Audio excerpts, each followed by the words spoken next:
here. Well, it's right here.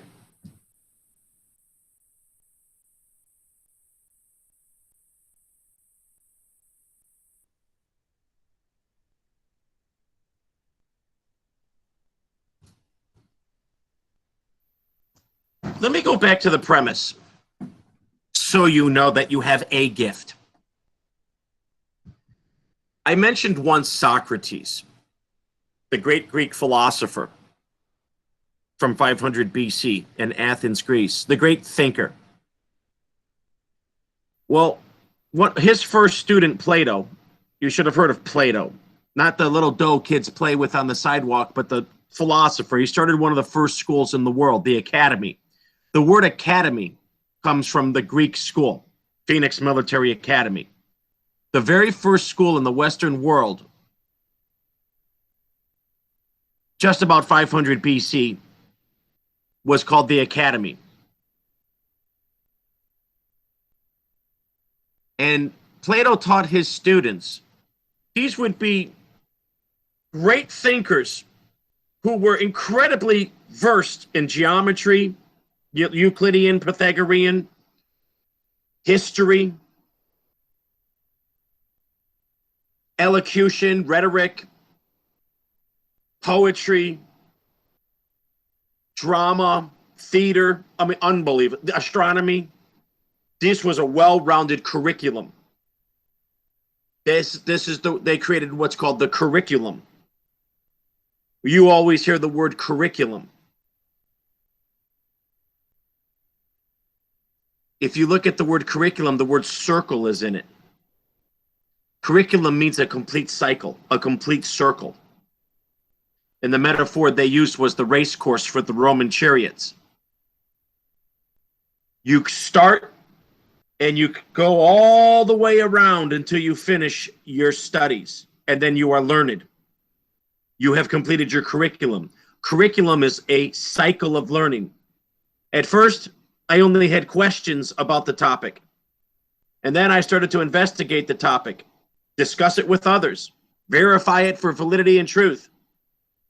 And then at the end of the race, at the end of the circle, at the end of the accomplishment, now instead of having the questions, I'm giving the answers. Because now I have learned. So Plato taught his students, this is one of the most fascinating. Remember that teacher I was talking about? Funny that I can't remember his name.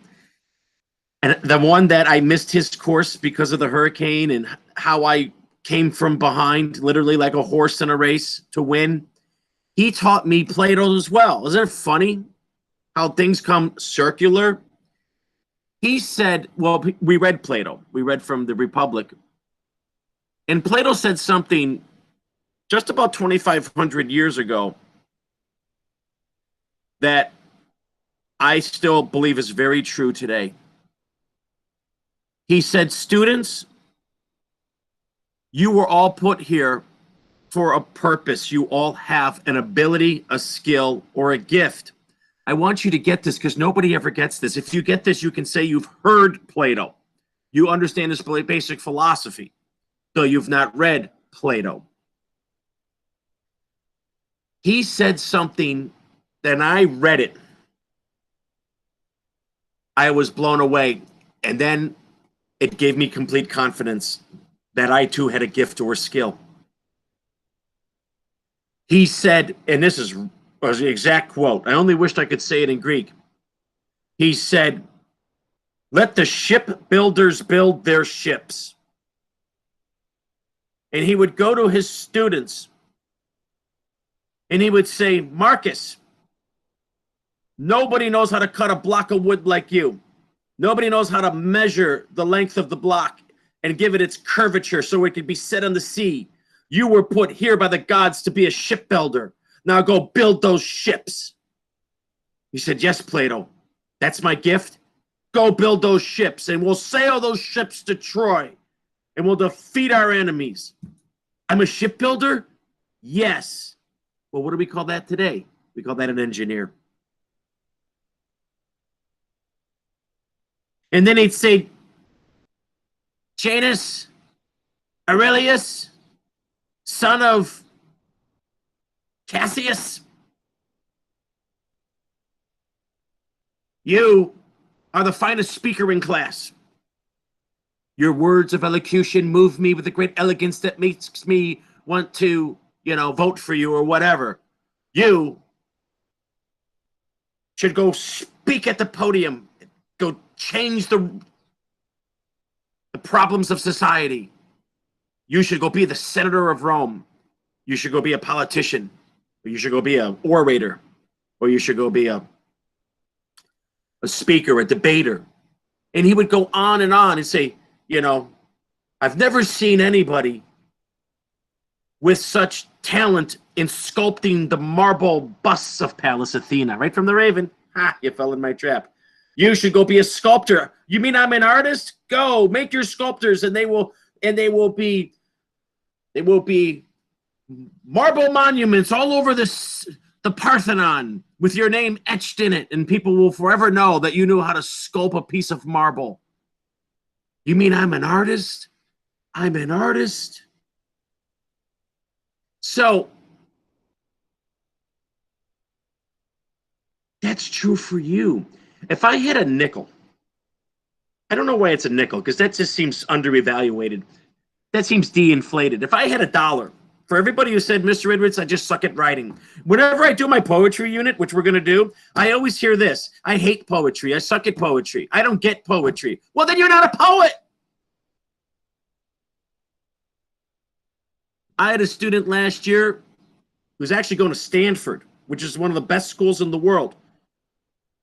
Always struggled with the reading and the literature, but in math, everybody wanted to know the answers from her. AP Calculus. Well, you're a math person. I'm a writer. I fall into categories of fiction, the novel, literature, poetry, and plays. And I've accepted that.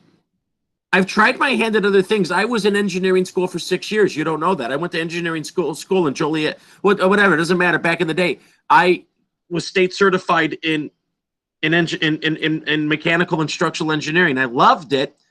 It didn't come naturally to me, but I loved it. I loved it. But at the end of the day, I'm a writer. This is the latest book I wrote. This book was published somewhere pre-COVID in the late winter or early spring. I can't remember. But you can see, Mr. Edwards, I'm going to write.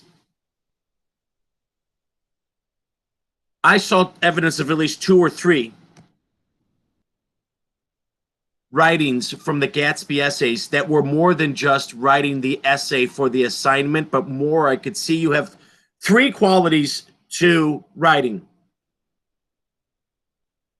You establish the setting or plot with imagery in a way that I can see what you're writing.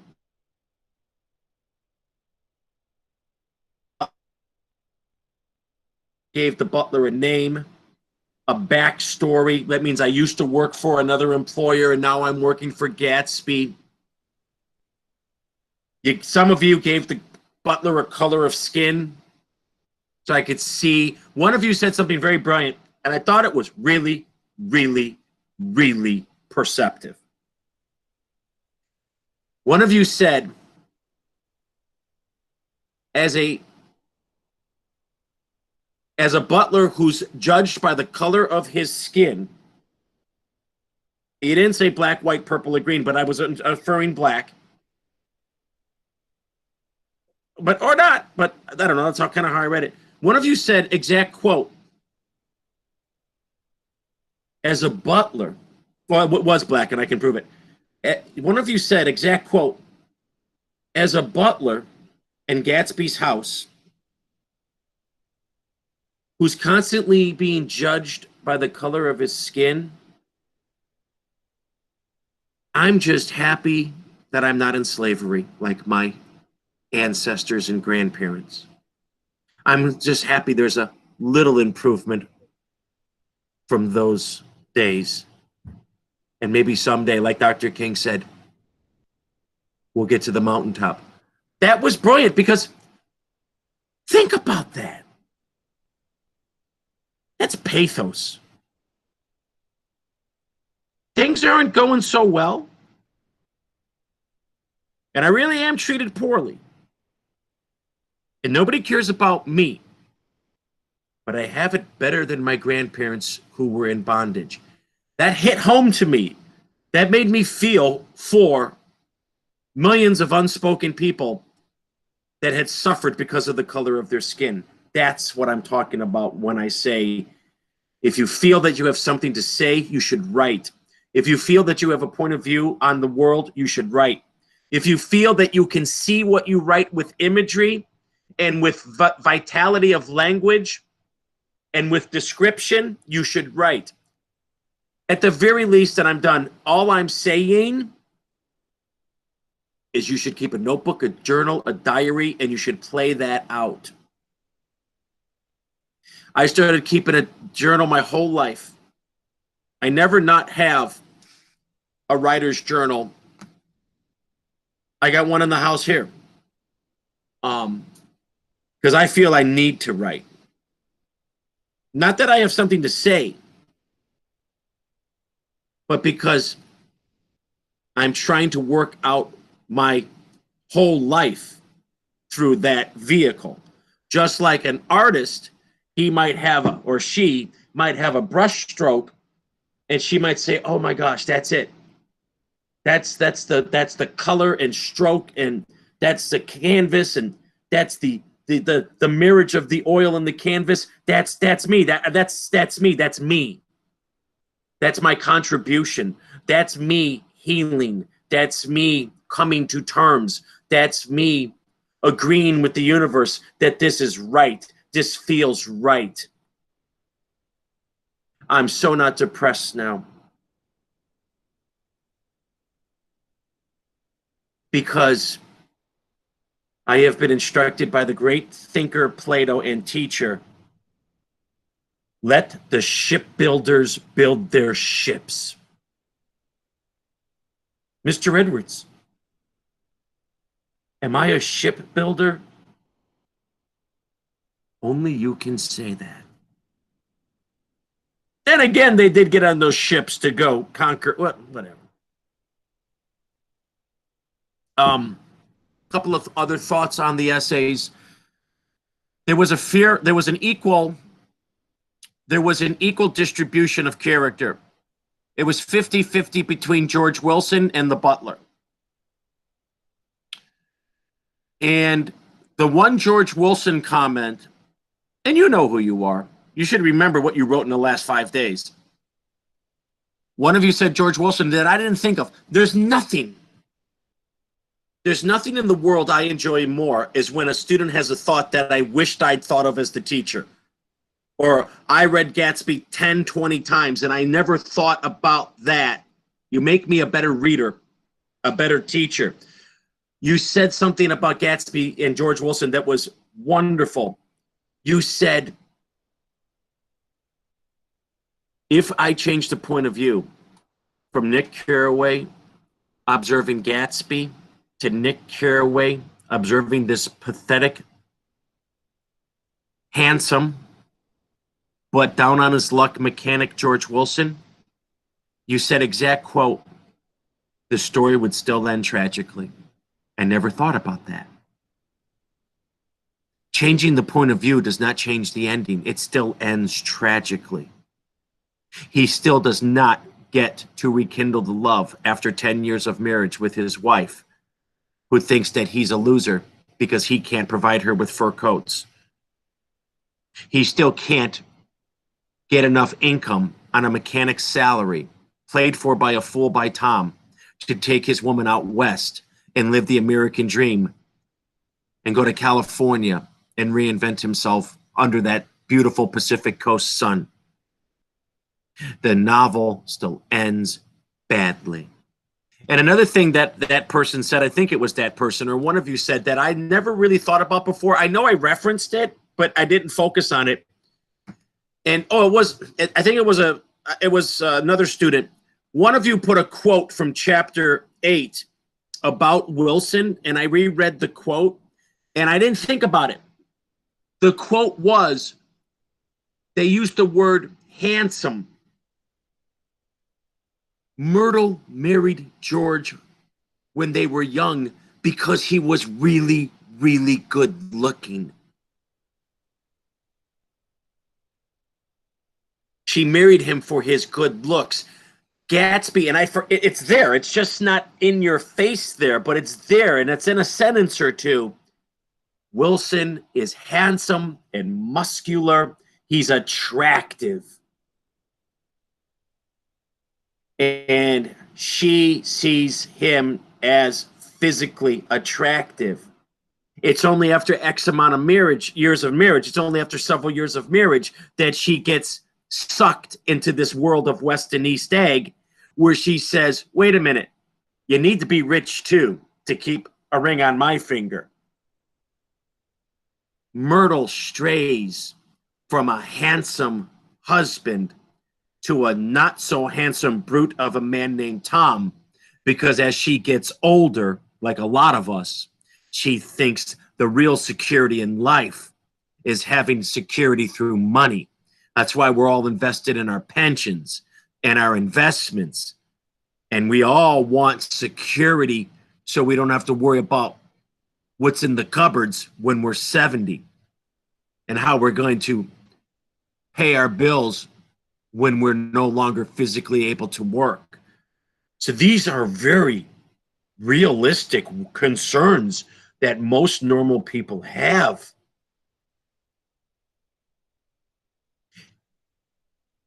It's just not pure love. It's different stages of love, but it's not the love of the chivalrous knight. It's just not that pure love that Gatsby has. See, Gatsby, unlike the rest of them, he's willing to go literally to prison for his love. I guarantee that if Gatsby and Daisy, through the stock market crash of 1929, which is coming, the novel takes place in 1922. It's only 7 years to the crash. They're all going to lose their money. I bet that if the novel played out and Gatsby did not get murdered and the stock market crashed and they all lost their money, I bet Daisy would divorce Tom because he no longer is rich. But I bet Gatsby would still love Daisy even though he's not rich. And he would probably say something like this: I'm glad to get rid of all that wealth, because now we can go back like when we were young kids to that army base at Camp Taylor. And now we can have a picnic lunch and not be burdened by all of this material obsession. It's actually a simpler time. It would reveal the true characters of purity, because Daisy would probably say, I need the security of the money. And Gatsby's saying, I need the security of knowing that you are the right person for me. What the knights call the lady of your dreams, or the knight of your dreams.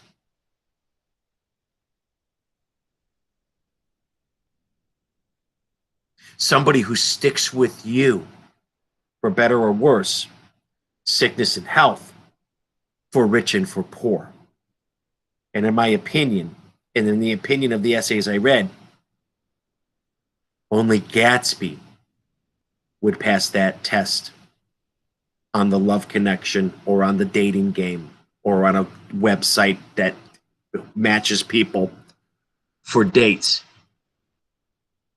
I hope that puts Gatsby into the most advanced context,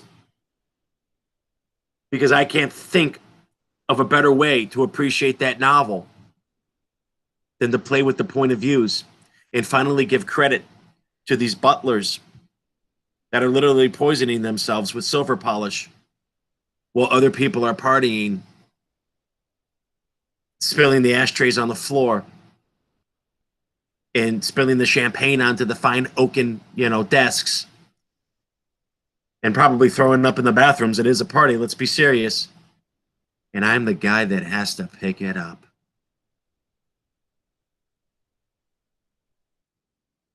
Any comments before we go on to poetry? Part 2, Emily Dickinson. Part 1 was, of course, Edgar Allan Poe.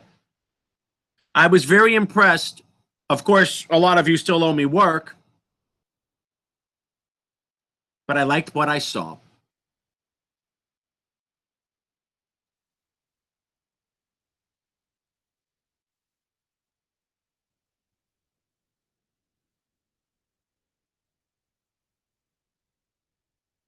Are you there, Alexis? Are you there? I mean, my internet was out all day yesterday. At least tell me I'm not talking to myself. Are you there, Alexis? Oh, I hope I have the internet connection. I'm so scared. Yeah. Okay, thank God. I'm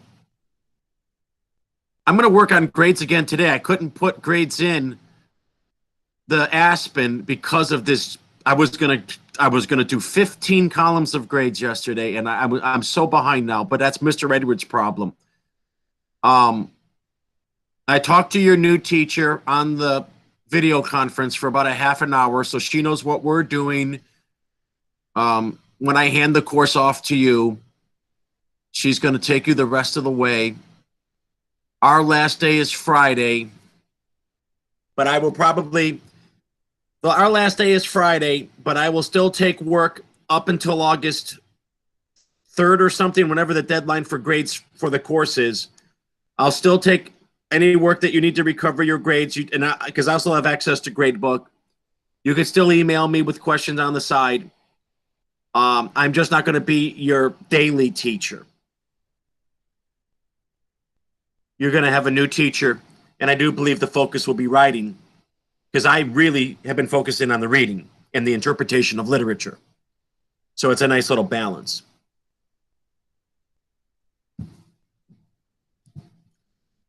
All right, get your notes ready for Emily Dickinson.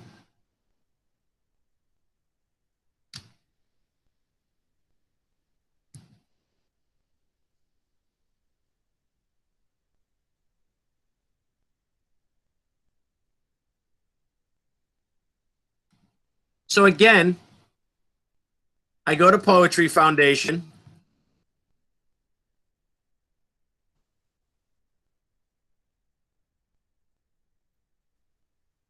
Now here, just putting in Emily Dickinson,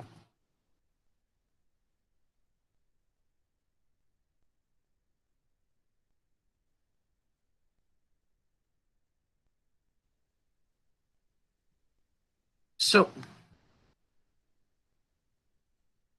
I want to make a point about Emily and the Poetry Foundation, also called the Academy of American Poets. Excuse me.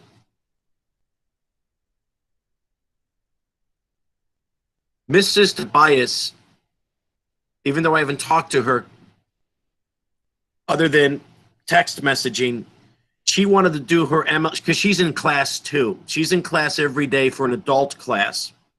She wanted to try a library MLA training at 4:30 p.m. today, though I've not heard back from her. But then again, she's in a class like you. She's in an adult class for a course, for an adult course. I'm not sure what it is, but she's in class from like 8 to 2:30. It's got to be wearing on her. Here's what I want you to do. Unless you hear from me from Google Classroom or her from Google Classroom, I want you to log back in. I want you to log back in to Google Meet today at 4:30 p.m. Chicago time. I can't guarantee I'll be there, but I sure will try. Because I might have to go somewhere. I might. Of course, we're all trying to stay home because of you know what, but I might have an obligation somewhere else that is safe social distance. So don't guarantee that Edwards will be there, but part of your summer program is how to do research citations. She's very good. She took you through AP Psych. So please, and make a note of this. Write it on the back of your hand. 4:30 p.m. Log back into Google Meet, and I'll try to be there. I just can't promise that I will. And hopefully that works out. And future reference, if it doesn't, just walk away and know that it's not your fault. Because the communication is very difficult right now. Because she's in class all day. I'm sure she came home tired yesterday. I did text her. I didn't hear back. Now, what I was going to say about the Poetry Foundation is you have to find these websites. And more often than not, your teachers will tell you what websites to use. But this website has been approved by the colleges all across America. So if you quote from this website, you automatically have credibility. You automatically have validity. You automatically, from the point of view of the professor, are using sites that she herself uses when they need to find research on authors, poems, or analysis of poetry. So know that this website, and she's going to teach you a website. She's going to teach you a website called OWL, as in hoot hoot, as in an owl. That is a research-based website on how to do citations for works cited pages. When she told me the other day that she was going to teach you how to access the writing lab called OWL, it's called Online Writing Lab. The first thing I said is, Mrs. Tobias, I said, that's the only website I use when I need to use citations. And she said, of course, because you're a professional. And she's like, our students need to know this. Class, there are websites that I use, that Mrs. Tobias uses, that the college professors that you will meet use. You need to find those websites so you never have your research or the credibility of your research challenged. So she's going to show you one of those in her training. And I'm a big fan of it.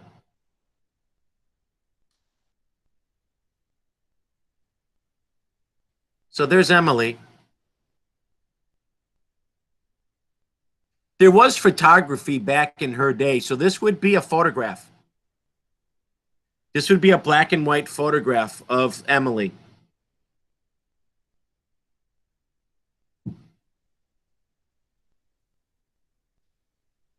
Get out your notes.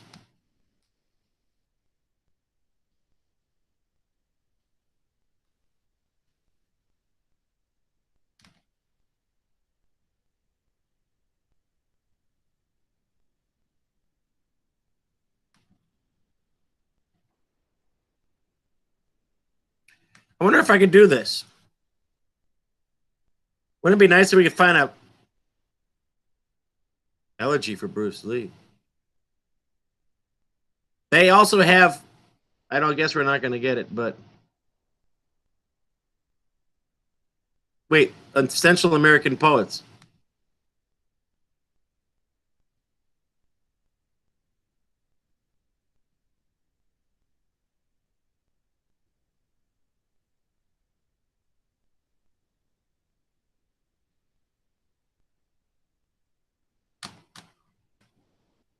I'm just wondering if Emily Dickinson's here.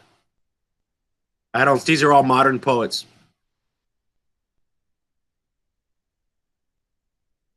I haven't given up. Wonder if it's alphabetical.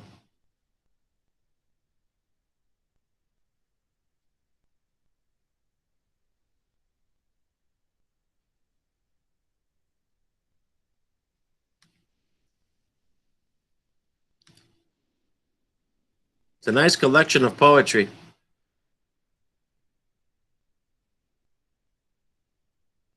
Guess not. At least I tried.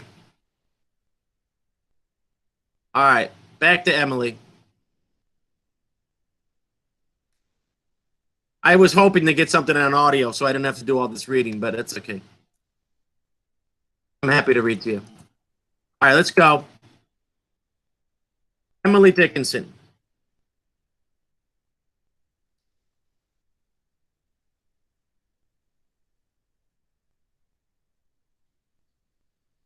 Emily Dickinson is one of America's greatest and most original poets of all time. She took definition as her province and challenged the existing definitions of poetry. Excuse me, I got a little bit of a and the poet's work. Like writers such as Ralph Waldo Emerson, Henry David Thoreau, and Walt Whitman, you'll learn all those with me. She experimented with expression in order to free it from conventional restraints, like Charlotte Bronte or Elizabeth Barrett Browning. They're English poets. She crafted a new type of persona for the first person. The speakers in Dickinson's poetry, like those in Bronte's and Browning's works, are sharp-sighted observers who see the inescapable limitations of their societies, as well as their imagined and imaginable escapes, to make the abstract tangible, to define meaning without confining it, to inhabit a house that never became a prison. Dickinson created in her writing a distinctively elliptical language for expressing what was possible but not yet realized. So here's your takeaway. Sharp-sighted observer, mostly in the first person. She's observing the world around her.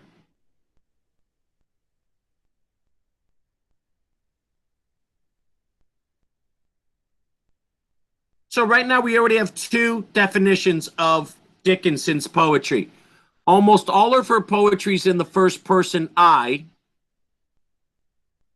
Oh, Mr. Edwards, would that make it narrative or lyrical? Lyrical. And she's a sharp-sighted observer of society and all its limitations and all its complexities, imagining what could be if we only work together. Dickinson created in her writing a distinctively elliptical language. What was possible but not yet realized, like the Concord Transcendentalists, we'll learn that soon, whose work she knew well. She saw poetry as a double-edged sword. While it liberated the individual, it has readily left him ungrounded. The literary marketplace, however, offered new ground for her work in the last decade of the 19th century. When the first volume of her poetry was published in 1890, 4 years after her death, it met with stunning success. Going through 11 editions in less than 2 years, the poems eventually extended far beyond their first household audiences. Dickinson is now known as one of the most important American poets, and her poetry is widely read from people of all ages and interests. Here comes the good stuff.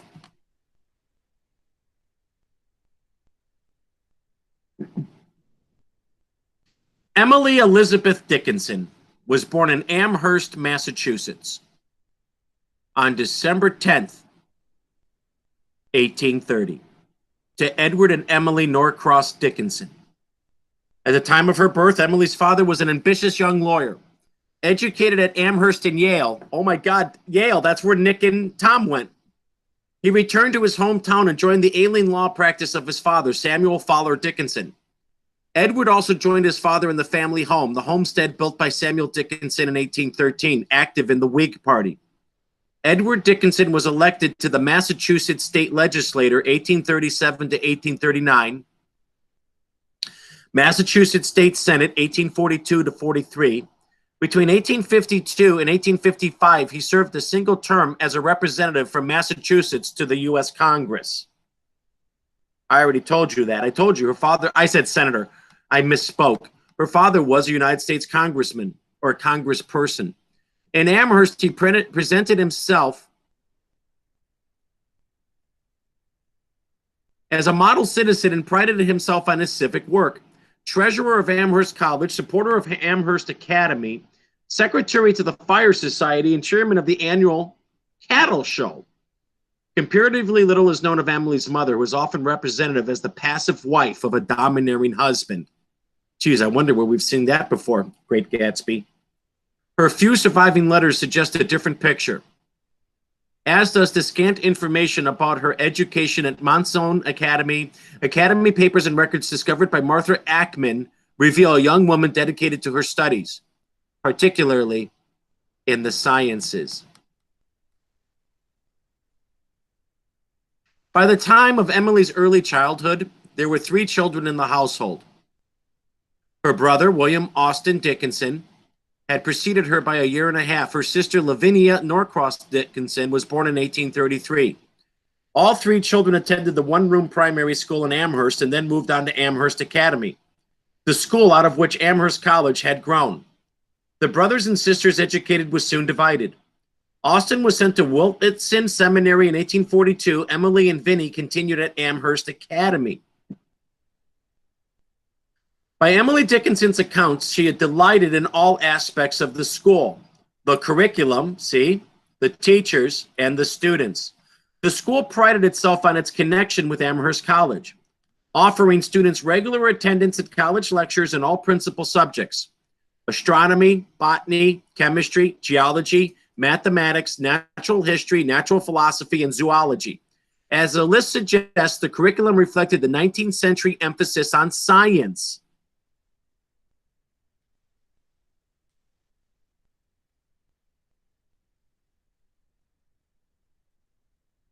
That emphasis reappeared in Dickinson's poems and letters through her fascination with naming, her skilled observation and cultivation of flowers, her carefully wrought description of plants, and her interest in chemic forces. Those interests, however, rarely celebrated science in the same spirit as the teacher advocated. In an early poem, she chastised science for its prying interests.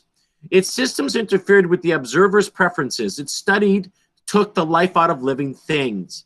In Arcturus, in his other name, she writes, I pull a flower from the woods, a monster with a glass, computes the stamens in a breath, and has her in a class. At the same time, Dickinson's study of botany was clearly the source of delight. She encouraged her friend Abaya Root to join her in a school assignment. Have you made an herbarium yet? I hope you will. If you have not, it would be such a treasure to you. She herself took that assignment seriously, keeping the herbarium generated by her botany textbook for the rest of her life.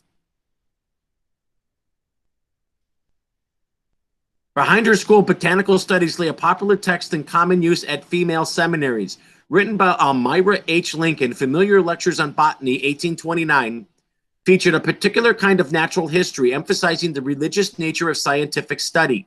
Lincoln was one of many early 19th century writers who forwarded the argument from design.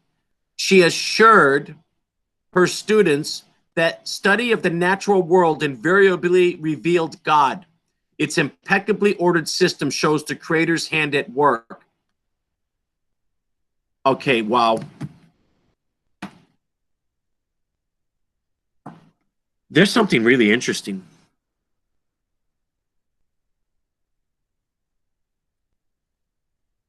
It's so fascinating that it's very hard for me to get you to see it.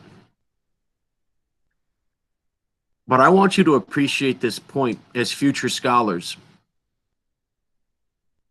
In literature, in history, the importance of science and respect for science comes and goes.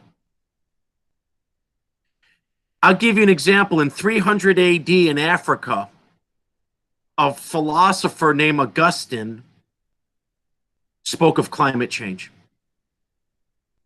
What? Oh, I guarantee it. Almost 1,700 years ago, a philosopher in Africa called Augustine said, if we don't take care of Mother Earth, she will do away with us. He was speaking about the science of taking care.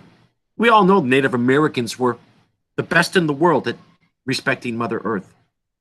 But then you go through scientific inquisition, like in the Middle Ages, where they force Galileo to stop working with his astronomical instruments.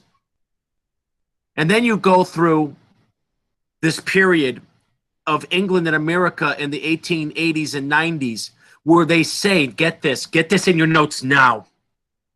They say the real reason that you want to study science is it will bring you closer to God. That's amazing.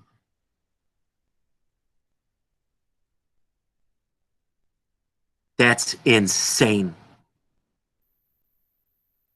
But it's true if you believe. The more you study the flowers and you know their taxonomy and the botany, the more you know that was created by God and man was he precise or she precise. What a concept.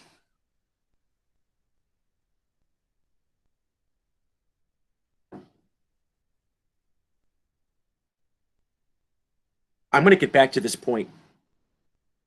And I'm going to get back to this point today or tomorrow or by Friday for sure. It's one of the most important points because right now, during the pandemic, we have people, and I'm like Nick, I don't judge, but maybe we should. We have millions of people that don't wear masks because they think it violates their First Amendment rights. But the reason you wear a mask is that the CDC said even a basic covering can reduce the spread of COVID by 40%. That's from the CDC website, Center for Disease Control.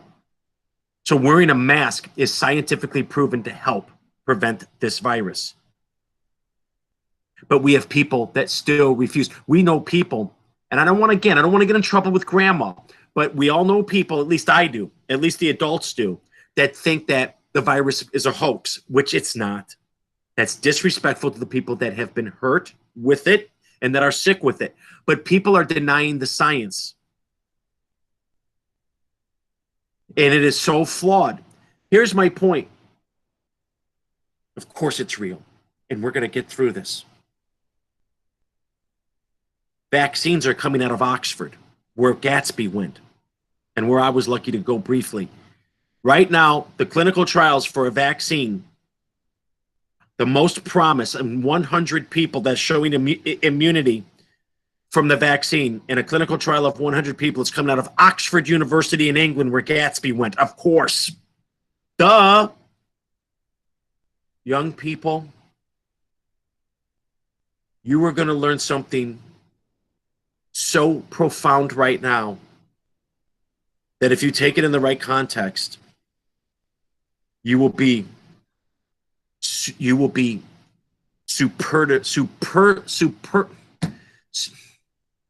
I'm trying to say a word.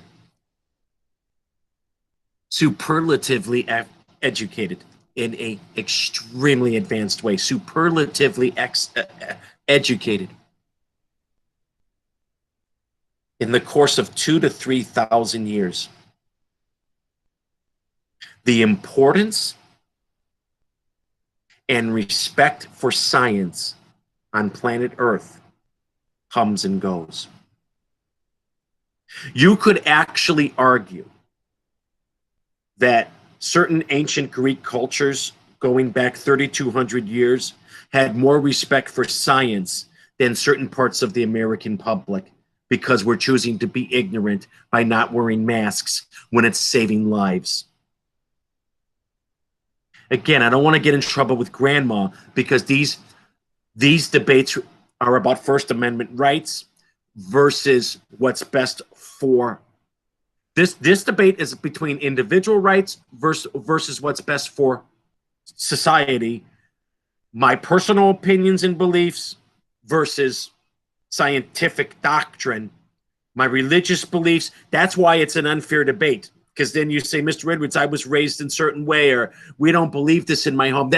You remember one thing with Edwards. You can believe whatever you want. Just know that I am trying to get you to see all the points of view.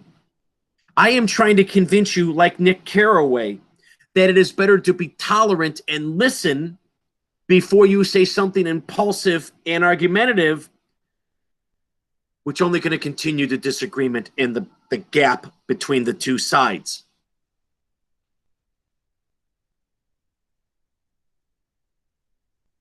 Emily Dickinson grew up in a world, and so did Gerard Manley Hopkins. If you remember, if you really, really, really paid attention to Edwards, I said there was a Jesuit priest writing in England. I'll show you him next.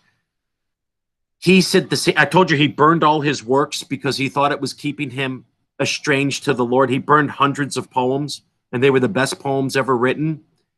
He lived at the same time as Emily, and they lived in a society in between England and America between 1880 in 1890, the poets and writers that were writing about nature and using science to talk about flowers, like the scientific concept of the flower, how the flower experiences photosynthesis and the importance of chlorophyll to convert to sugar for energy, and the asymmetrical petals and the classification of botany.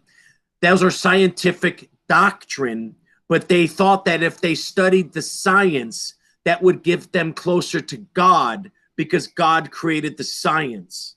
God created the flower, and he created everything about the flower, including the scientific knowledge of the flower. That was a movement in poetry, and that's a movement that has come and gone. See, Mr. Edwards, I respect the science because I believe God created that too. God wanted scientists to find cures to diseases, to bind humanity together in problem solving. But that's me.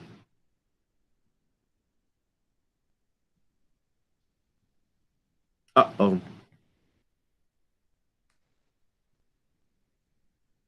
It's an unbelievable concept, and it's one that I'm having trouble letting go. You can tell. The relationship between science and religion in American poetry, 1890, is unbelievable. Lincoln's assessment, that's not President Lincoln, that's the teacher Lincoln. Lincoln's assessment accorded well with the local Amherst Authority in Natural Philosophy. Edward Hitchcock, president of Amherst College, devoted his life to maintaining the unbroken connection between the natural world and its divine creator. He was a frequent lecturer at the college, and Emily had many opportunities to hear him speak. His emphasis was clear from the titles of his books. The Religious Truth Illustrated from Science, 1857. Dickinson found the conventional religious wisdom the least compelling part of the arguments. From what she read and what she heard at Amherst Academy, scientific observation proved its excellence in powerful description. The writer who could say that he saw was invariably the writer who opened the greatest meaning to the reader. While his definition fit well with the science practiced by natural historians, such as Hitchcock and Lincoln, it also articulates the poetic theory that then being formed by a writer with whom Dickinson's name was later linked. In 1838, Emerson told his Harvard audience, "Always the seer is a sayer," acknowledging the human penchant for classification. He approached this phenomenon with a different intent. Less interested than some in using the natural world to prove a supernatural one, he called his listeners' and readers' attention to the creative power of definition. The individual who could say what is was the world from whom he were the power. I know you're confused, but you're not going to be confused, because all they're saying is these scholars found more value in the concept of classification than in random or other means. Mr. Edwards, what is classification? Classification is what we did the other day for homework. We classified the Roman gods. We classified the Greek gods. We classified the traits of the gods.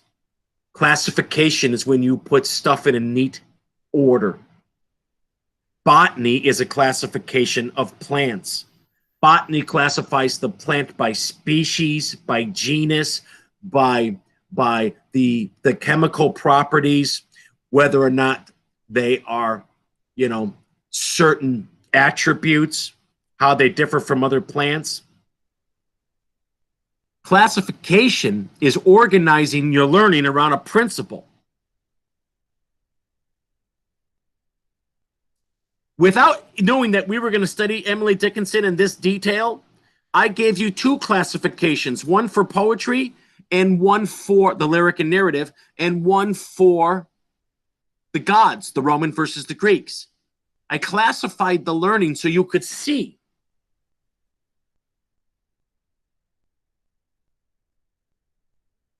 So, Mr. Edwards, classification is we're making graphs and charts. Yes.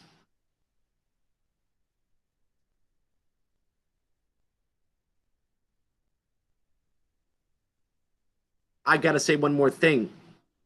The Academy of American Poets is a college level website. It wasn't written for sophomores in high school. It was written for sophomores in college, and it assumes that you studied like AP literature. So if you're like Mr. Edwards, this material is too difficult for me, I get it, but sorry.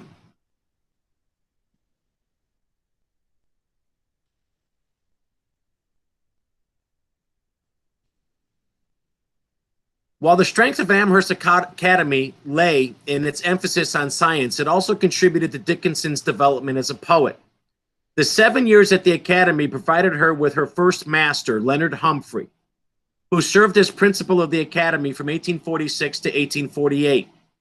Although Dickinson undoubtedly esteemed him while she was a student, her response to his unexpected death in 1850 clearly suggests her growing poetic interest. She wore abaya root that her only tribute was her tears, and she lingered over them in her description. She will not brush them away, she says, for their presence is her expression. So, of course, is her language, which is a keeping with memorial verses expected of 19th century mourners, songs and poems of death and loss, just like the Raven.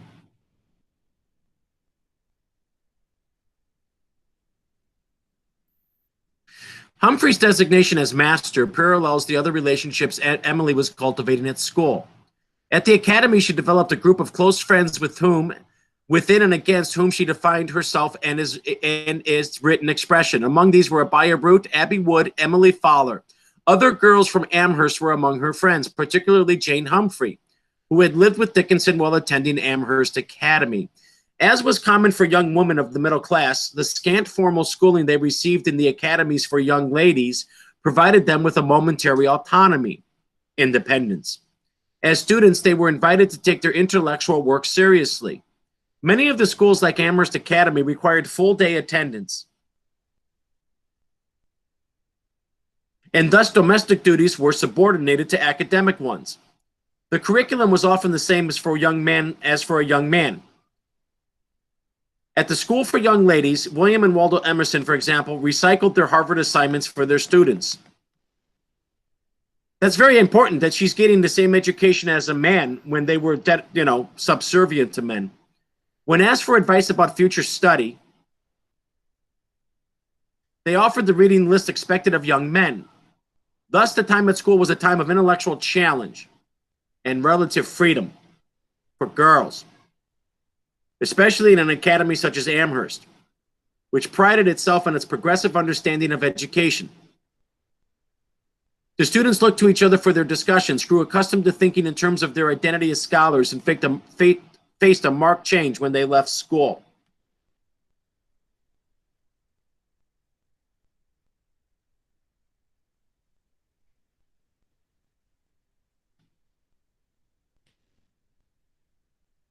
Then she went to Mount Holyoke, started to lose some friends. I can't read all of this to you.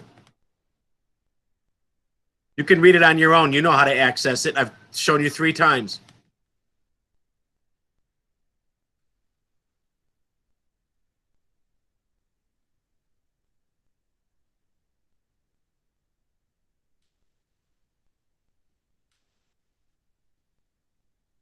All right. This is where I want to pick it up. How did she become a recluse?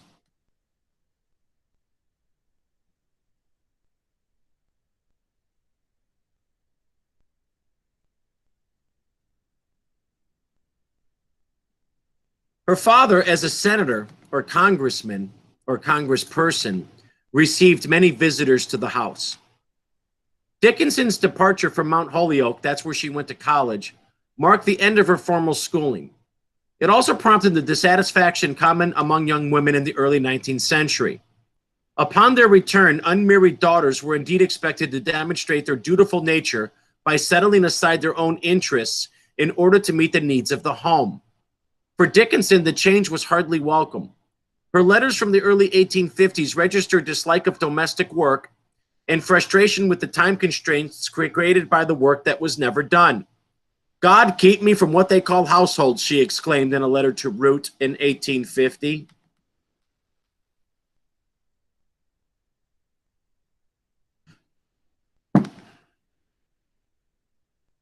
Particularly annoying were the number of calls expected of the women in the homestead. Edward Dickinson's prominence meant a tacit support within the private sphere. The daily rounds of receiving and paying visits were deemed essential to social standing. Not only were visitors to the college welcome at all times in the home, but also members of the Whig Party or the legislators with whom Edward Dickinson worked.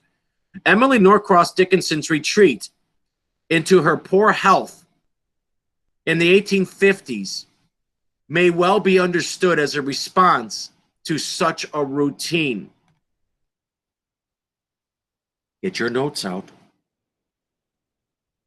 This is our first insight into why she withdrew from society for 40 years, started in the 1850s. Too many social visitors coming to the door for too many reasons, and then poor health. So she reclined to her bedroom in about 1850.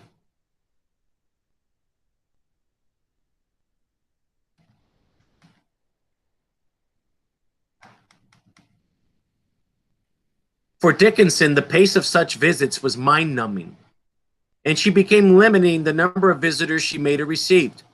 She baked bread and tended the garden, but she would neither dust nor visit. There was one other duty she gladly took on. As the elder of Austen's two sisters, she slotted herself in the expected role of counselor and confidant. In the 19th century, the sister was expected to act as a moral guide to her brother. Dickinson rose to that requirement, but on her own terms. Known at school as a wit, she put a sharp edge on her sweetest remarks. In her early letters to Austen, she represented the eldest child as the rising hope of the family. I get it. She took care of her brothers and sisters. In her letters to Austen in early 1850, while he was teaching during his 3 years as a law student at Harvard, she presented herself as a keen critic, using extravagant praise to invite him to question the worth of his own perceptions.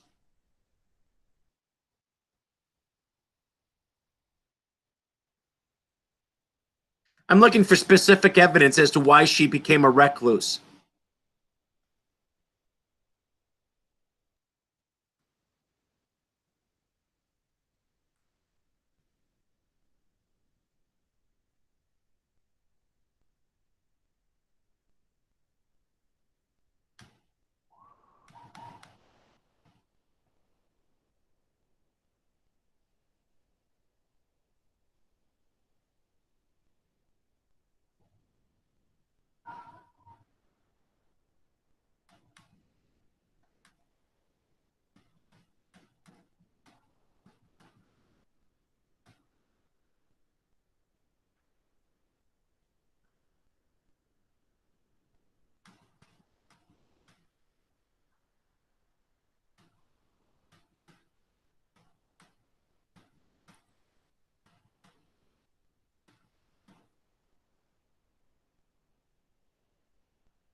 Like the soul of her description, Dickinson refused to be confined by the elements expected of her. The demands of her father, her mother, and her dear friends, religion, invariably prompted such moments of escape. During the period of the 1850 revival in Amherst, Dickinson reported her own assessment of the circumstances.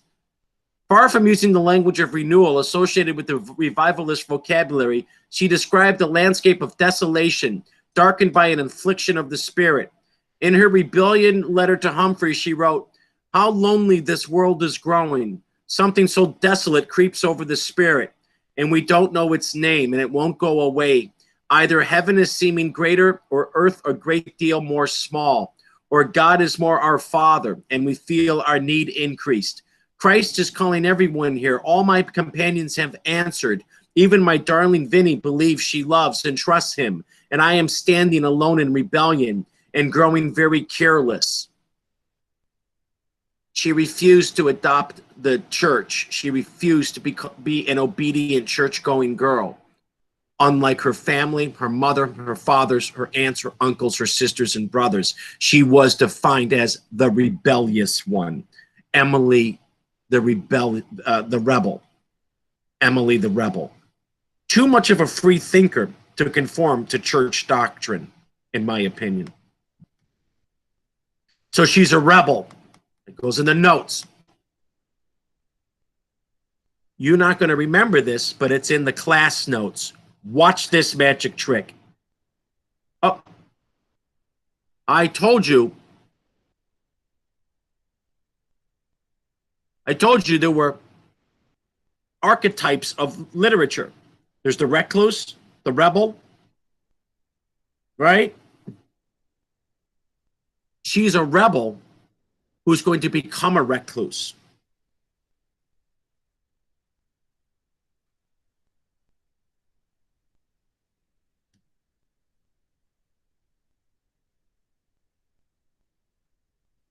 So she gives up religion and refuses to be defined by religious affiliation. Dickinson questions framed the decade. Within those 10 years, she defined what was uncontrovertibly precious to her. Not religion, but poetry.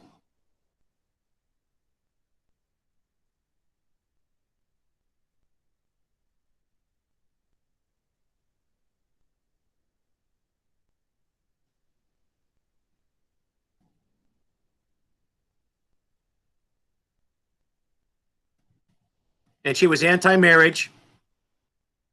She never married.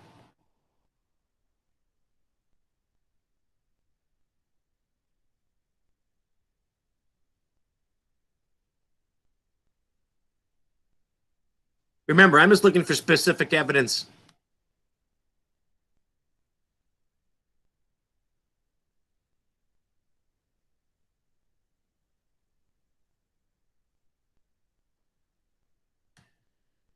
At the same time that Dickinson was celebrating friendship, she was also limiting the amount of daily time she spent with other people.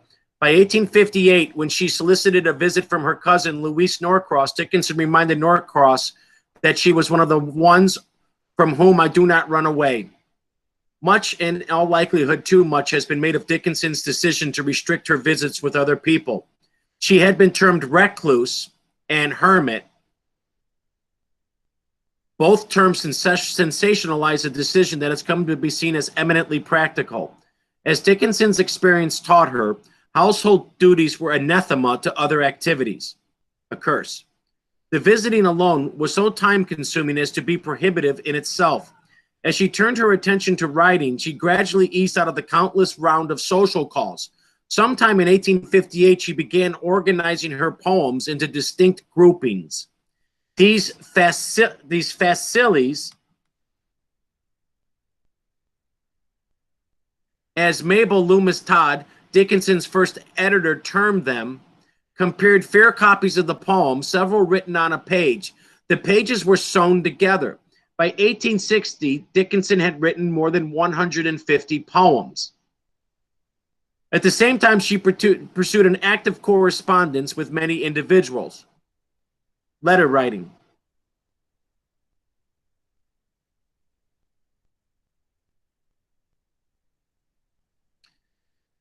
By the late 1850s, the poem as well as the letters began to speak with their own distinct voice.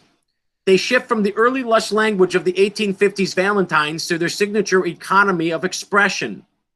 The poems dated to 1858 already carried the familiar metric pattern, there's our old friend meter, of the hymn. So she's sort of like writing in the style of a church hymn. even though she's anti-church. The alternating 4-beat, 3-beat lines, there's your syllables, there's your meter, are marked by a brevity, in turn reinforced by Dickinson's syntax. This is the good stuff. This is the learning. Her poems followed by both the cadence and the rhythm of the hymn form she adopted. This form was fertile ground for her poetic exploration. Through its faithful predictability, she could play content off against form. While certain lines accord with their place in the hymn, either leading the reader to the next line or drawing a thought to its conclusion, the poems are as likely to upend the structure so that the expected moment of cadence includes the words that she speaks the greatest ambiguity. In the following poem, the hymn meter is respected until the last line, a poem built from biblical quotations. It undermines their certainty through both rhythm and image. All our poetic terms are there.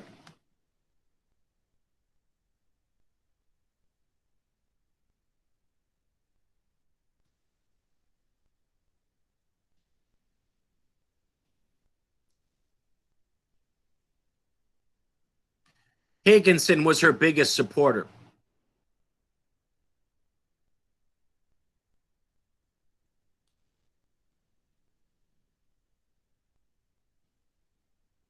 Where does she meet Higginson?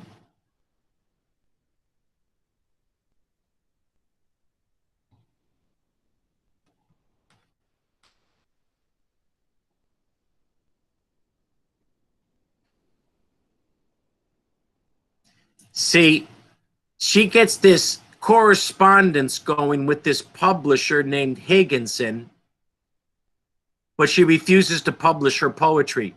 In the same letter to Higginson, she eschews publication, dismisses.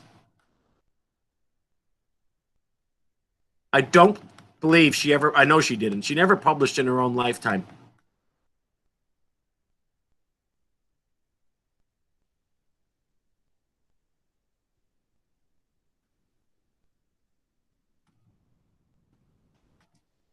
Emily Dickinson died in Amherst in 1886. After her death, her family members found her hand-sewn books, or facsimiles. These facsimiles contain nearly 1,800 poems. Though Mabel Loomis Todd and Higginson published the first selection of her poems in 1890, a complete volume did not appear until 1955, edited by Thomas H. Johnson. The poems still bore the editorial hand of Todd and Higginson. It was not until R.W. Franklin's version of Dickinson's poem appeared in 1998 that her order, unusual punctuation, and spelling choices were completely restored.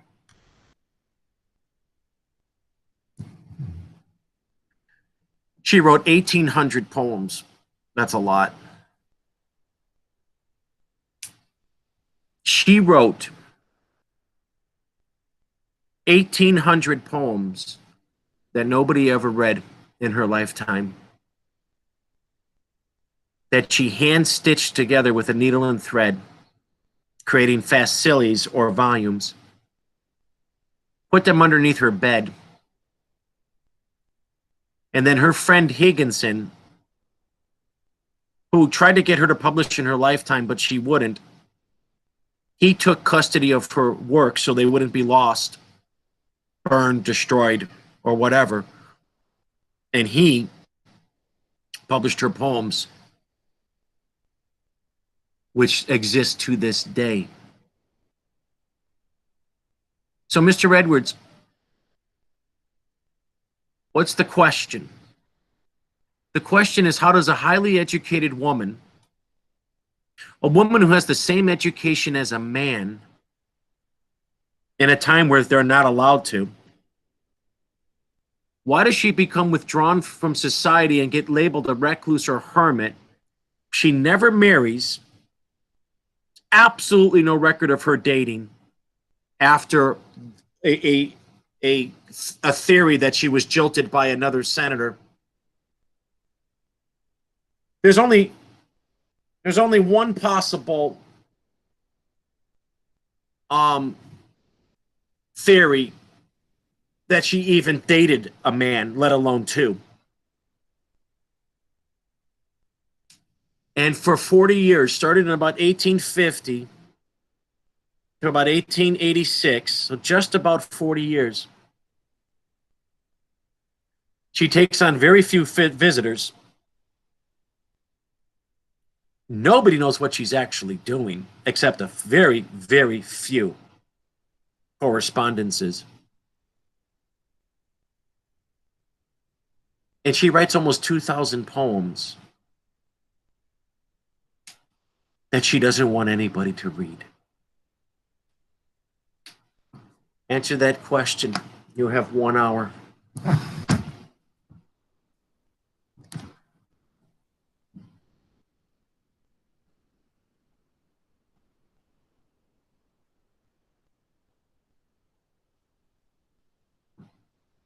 Oh, we didn't do our ritual. I apologize. I forgot.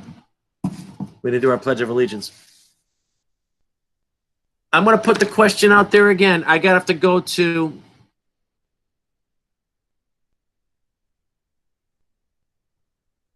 I'm going to minimize. Alexis, can you still hear me? Yeah. I got to find my notes.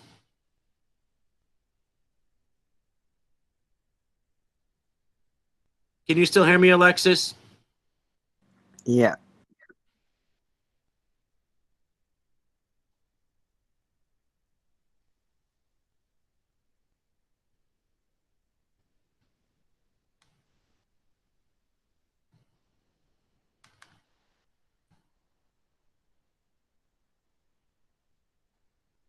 Can you still hear me, Alexis? Only because I'm doing...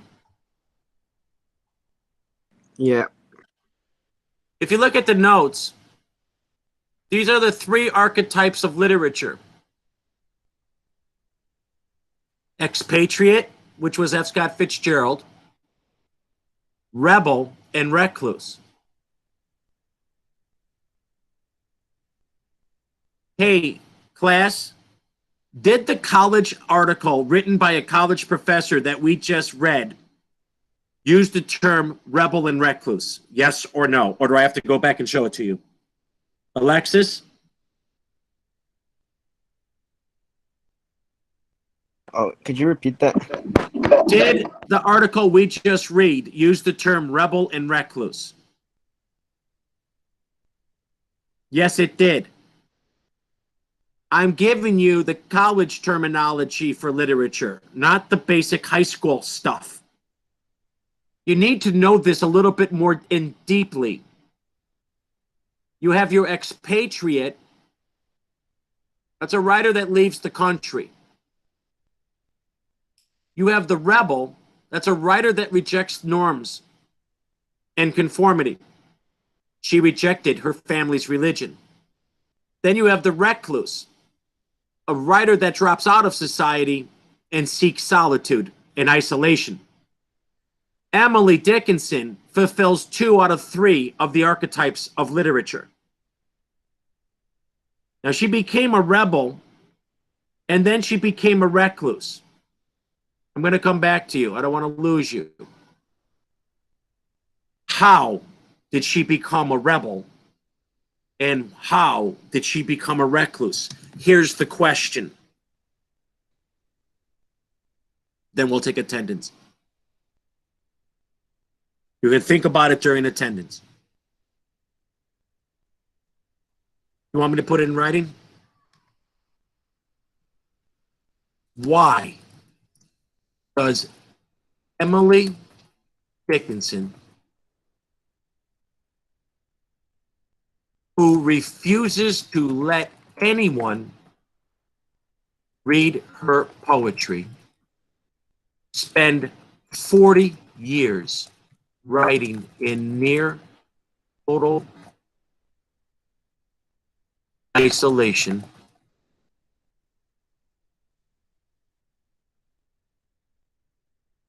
Why does Emily Dickinson who refuses to let anyone read her poetry. Spent 40 years writing in near total isolation, 1,800 poems. And then she stitches them together and hide them underneath her bed through the day. Does Julian and what Alex shared, does that give you like more of an idea of what you should be Is somebody hijacking our Google? of in your neighborhood? Yes. Yeah, and Devontae, you live in Austin also, don't you? That's going to be annoying. I know.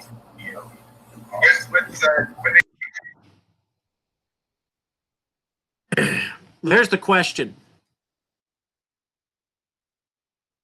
This is a tough one.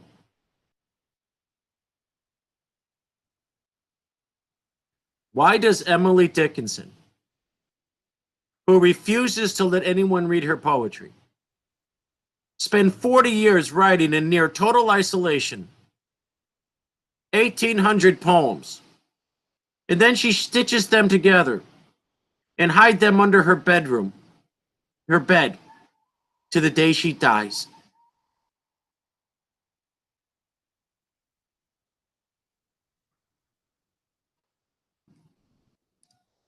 It's a complete contradiction, but you're going to have to give me an answer. I'm going to need an answer. Let's do attendance while you're thinking of the answer.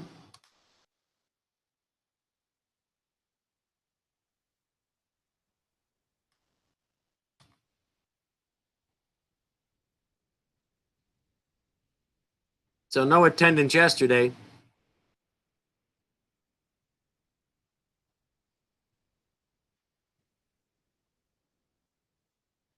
Today's the 22nd, I believe, right?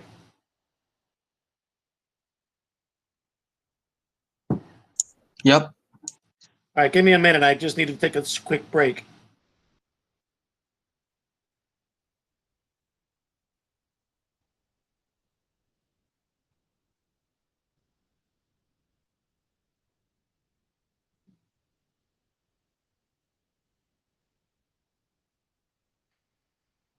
Yeah, maybe. Yeah, maybe. Yeah, maybe. It looks comfy.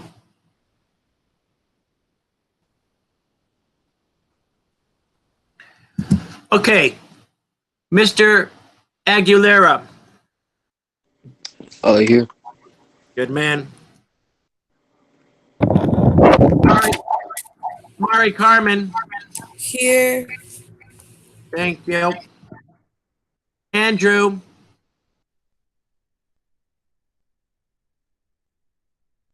Andrew. Here. Alexis here. Oscar.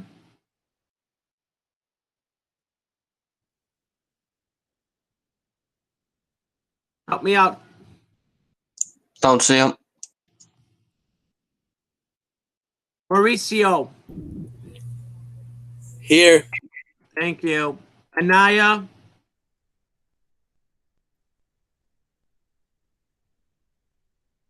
I thought I saw Anaya. I don't see her. I thought I saw Anaya.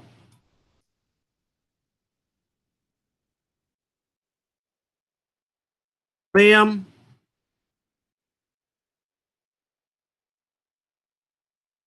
He's here. I thought so. Caesar. Help me out, please. Caesar's here. He's here. Good, thank you, Caesar. Hey, if you're gonna be named after anybody, you want to be named after the Imperator of Rome. Jocelyn. My bad. Yeah. Oh, is Jocelyn? That was here. I'm out of order. Ariana. I saw her. Yeah, she's here. Thank you, Brandon. Isabella. Here. Good. Jose. He's here. Good. Edward.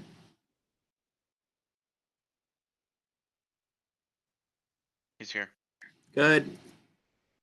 Somebody's on the ball. Brandon Lozano. I can hear your voice.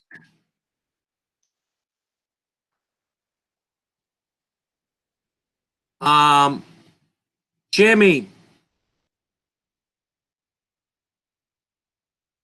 Somebody help me with Jimmy. Don't see him. I didn't think so. Natalie. She's here. Sebastian. Here. Here. Fanny. Here. Marcelo.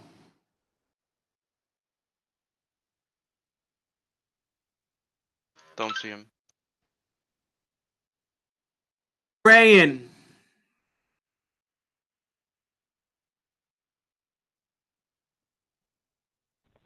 Here.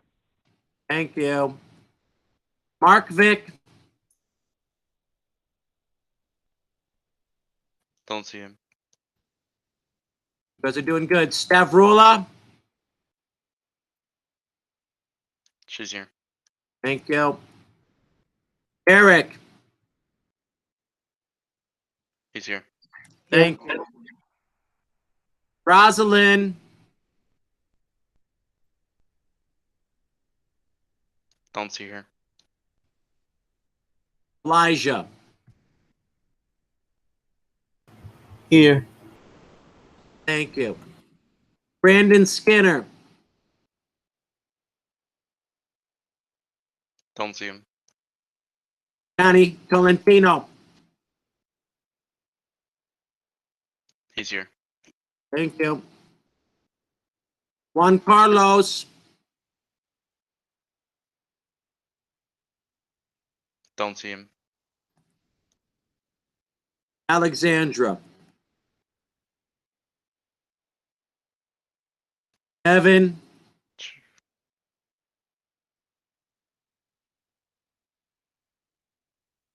He's here. And I saw Peter. Okay, good work. All right, let's go back to our question. First of all, let me put up the class notes. I got to see. Oh, I just banged my knee. Oh. First of all, let's air raid. Air raid. Can you hear the air raid? Oh, I heard that. Wow. Can you hear the air raid? Yep. Isn't that crazy? I love it.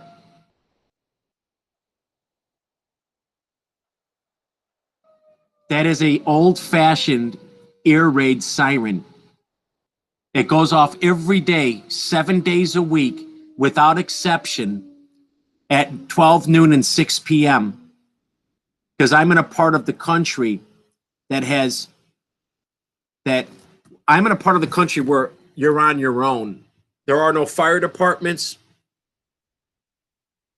The local sheriff is 15 miles away. The only way to get to a hospital is by medevac. They, in fact, train the helicopter medevacs across the street from my house because I live across from a medevac staging area. If there was, I'm alone. I'm Mrs. Edwards is back in Chicago. I'm on my own. If something were to happen to Mr. Edwards, it's between me and my survival skills. I am not near any other human beings. I'm like Emily Dickinson. That's how I roll. If I teach Gatsby, I go to West Egg and look out at the dock. I teach Dickinson, I hole up as a recluse all week and write 1,000 poems. Seriously? After all the time together, you still have to wonder about the teacher that stands before you? Hi, Grandma.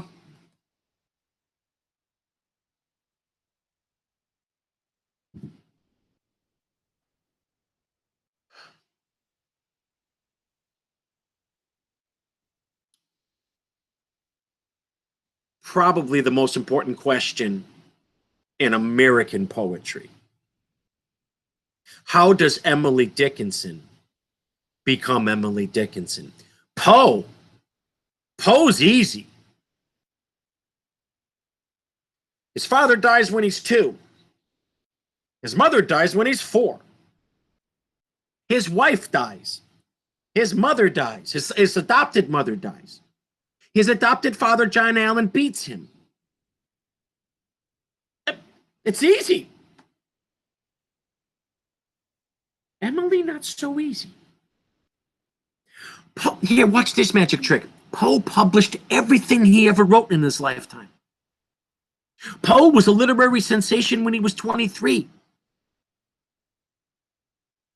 Poe was published all over newspapers, literary journals, hand-bound volumes. 100 stories, 100 poems. Poe was a superstar. Abraham Lincoln read Edgar Allan Poe. Poe died a rock star. I told you, Poe died like Jim Morrison, Tupac. Emily? Outside a small circle of friends that you can count on less than one hand? In 40 years, nobody ever heard of her.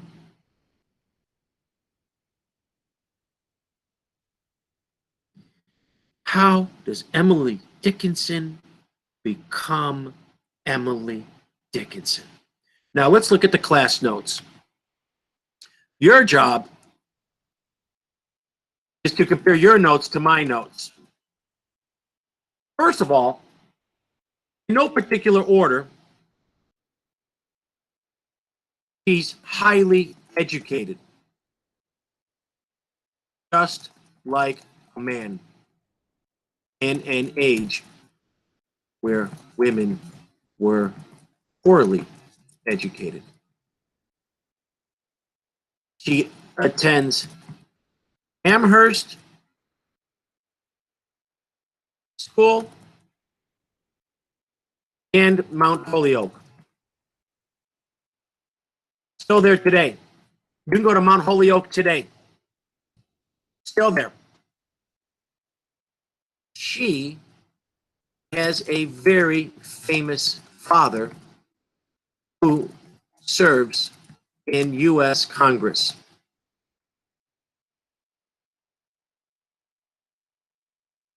She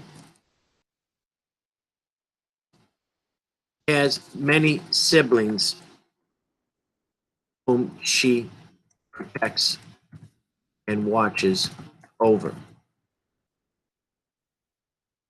She decides as a college student not to follow in her family's religious views. Yet, she believes that religion and science bring one closer to God. She writes poems that look like church hymns that you sing in church. She writes in the first person. She is a sharp observer of life. She is labeled a rebel because she is a free thinker who prefers poetry to church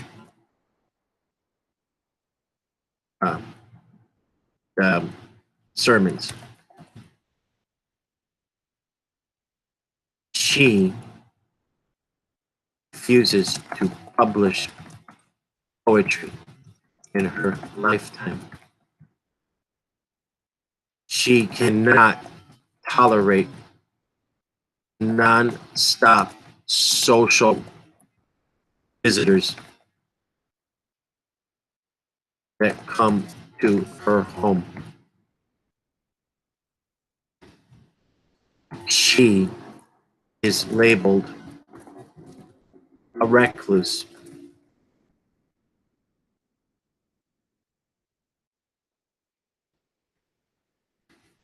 She writes 1,800 poems in 40 years and hides them underneath her bed. Okay, unfortunately, the notes are too much to fill in one page. Okay, here's your evidence, young people.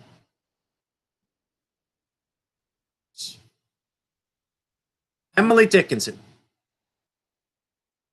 She's highly educated, just like a man, in an age where women were poorly educated.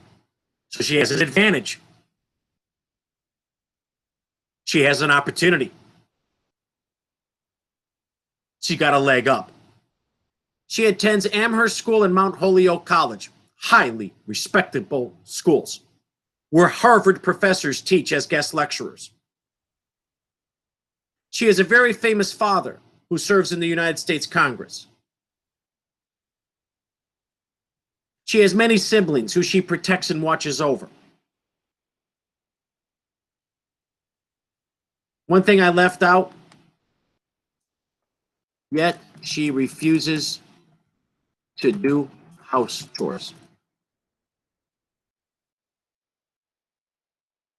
She decides as a college student not to follow in her family's religion.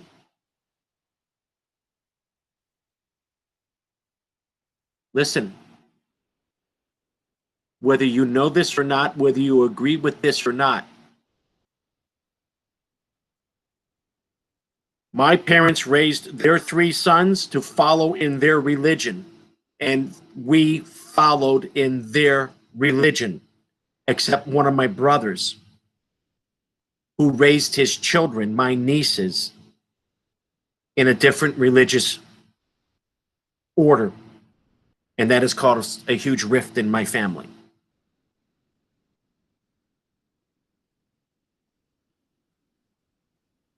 It's very easy and very non-confrontational to just all be the same religion.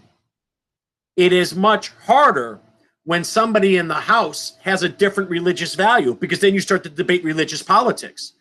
It's happened in my own life.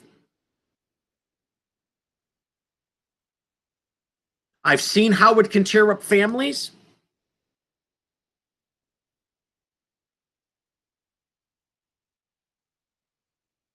It's very awkward and very uncomfortable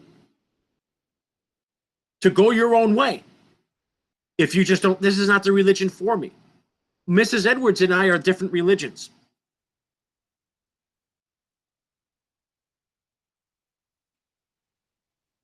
Think about that. My bad notes.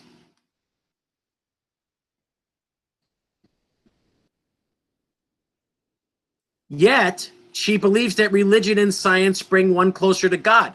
I'm not saying she doesn't have religious principles, just not the ones her family shares. She has her own religious identity. And then, what I would say, in a great irony, most of her poems look like church hymns. It's like they can be sung.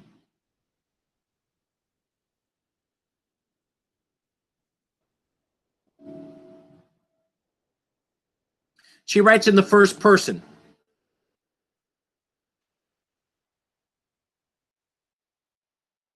Lyrical. She is a sharp observer of life. She is labeled a rebel because she is a free thinker who prefers poetry to church. She refuses to publish poetry in her lifetime. She cannot tolerate the nonstop social visitors that come to her home. She is labeled a recluse. She writes 1,800 poems in 40 years and hides them underneath her bed.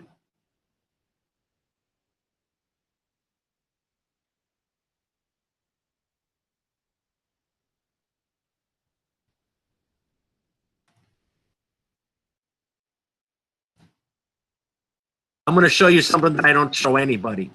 That I care about you. I'm going to show you something that I've never shown a high school student ever, but I'm going to show you. But first, I need you to listen to a song. I just need you to listen.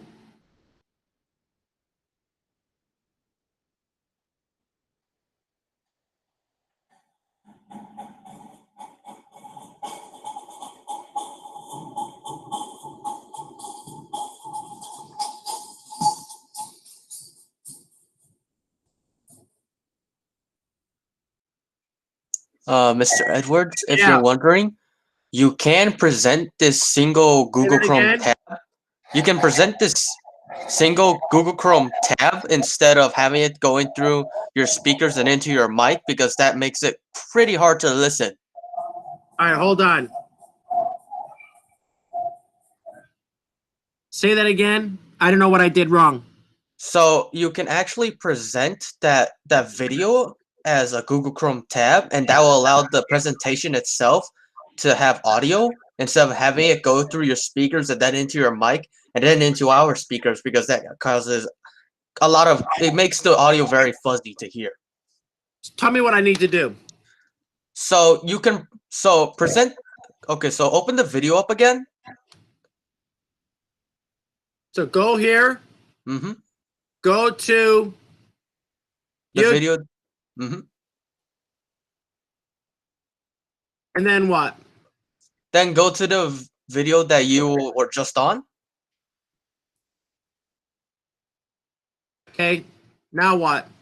Click on it, but pause the video first before you let it play. Okay. Okay, now go back to the Google Meet. Yep. Go to present now. Or I'm on You Are Presenting. Oh, stop this presentation for a moment, because stop the presentation.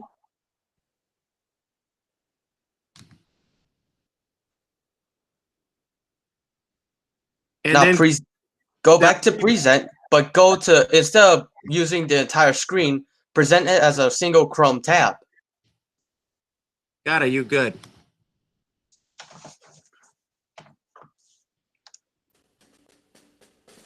Listen. You get an A.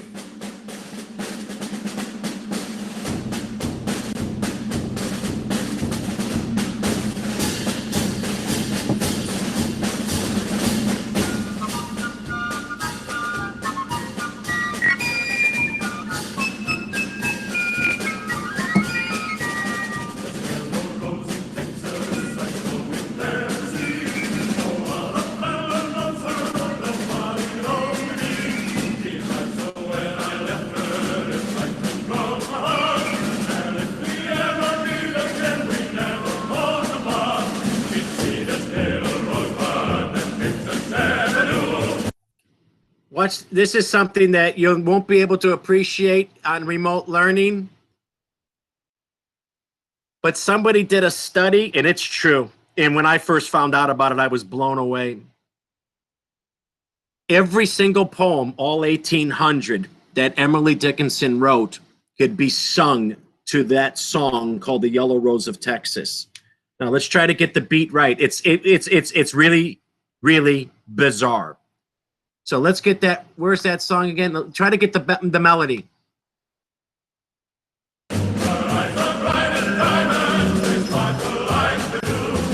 The Yellow Rose of Texas. The Yellow Rose of Texas.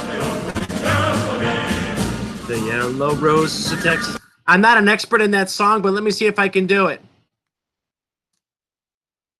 I got to keep the beat in my head.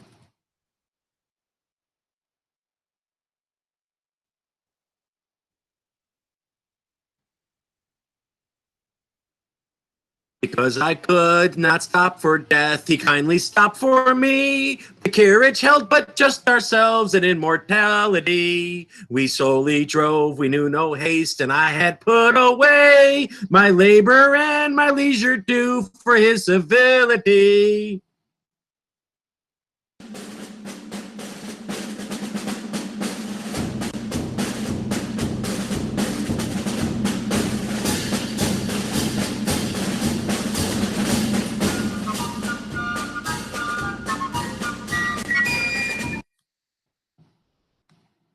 We passed the school while children strove at recess in the ring. We passed the fields of gazing grain. We passed the setting sun. Take any poem that she ever wrote.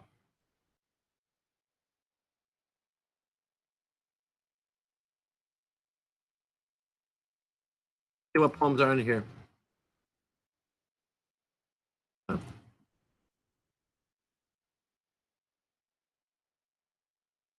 This is another one that's great. Oh,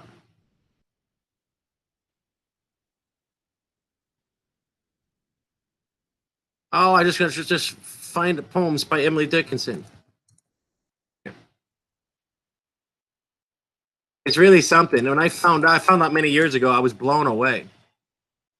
Let's see here. See what we can get.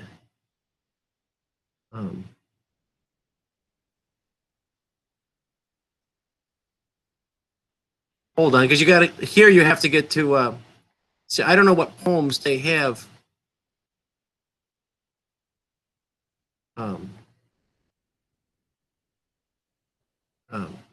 Here, I just have to. I'm gonna have to Google this. It's a little bit. I can't find. Here, look. Here's another one. I heard a fly. Emily Dickinson. I heard a fly buzz when I died. The stillness in the room was like the stillness in the air between the heaves of storm. The eyes around had wrung them dry, and breeze were gathering firm for that last onset when the king be witnessed in the room. That one doesn't work so well. There is a theory that every single Emily Dickinson poem can this song.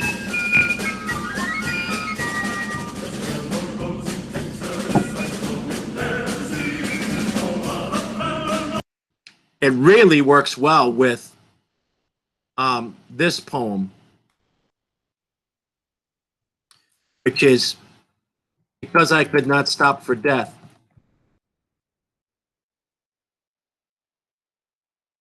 And I'm not an expert in the song. It's a Southern song from Texas, but I got turned that on by a young poet named Lisa Heminger many years ago, and she said try it, and I did, and it's kind of crazy. There are a lot of instances where you can mash up different sounds, or it's really something. There's lots of incidents like that. Okay, so let's answer the question.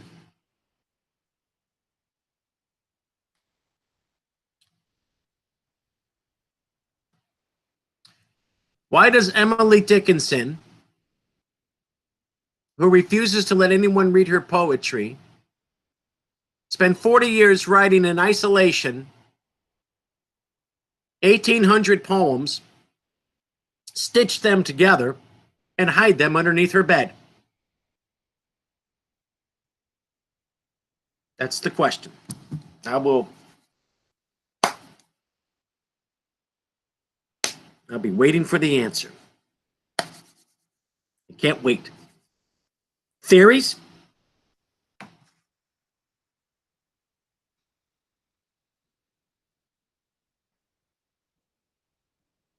Surely you understand the question by now.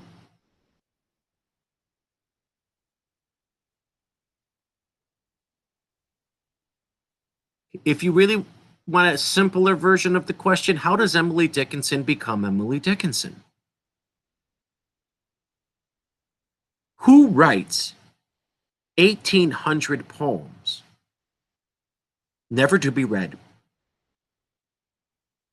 hidden in a whole lot of shoeboxes. She did write it in like, because maybe she thought she'll be criticized for it. Nothing wrong with that theory. Perhaps it's because she's a recluded poem writer, she sees no reason in publishing her works to society. This is her own works, and she decides this is for herself, and she's gonna keep them in her recluded self. I'm going to start writing down the theories.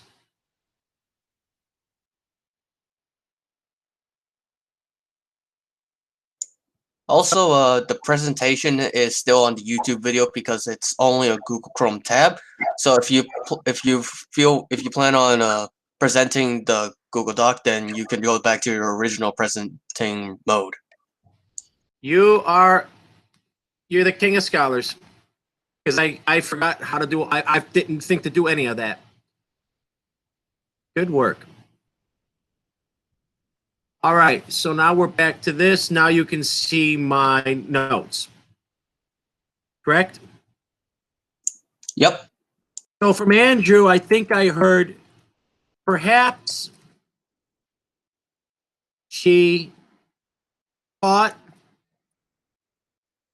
she would be criticized. Then I heard what was the other one? The recluded self? Mm-hmm. It's because she lives a recluded lifestyle, so she decides that she's going to keep these poems to herself because there's no reason for her to go out to society and show them.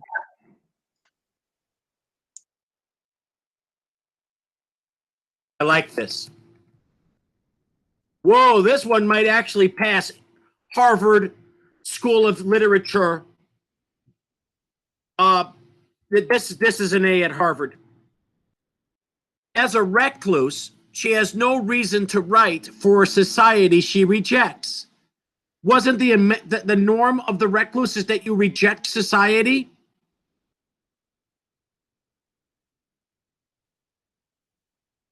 All right, give me another one.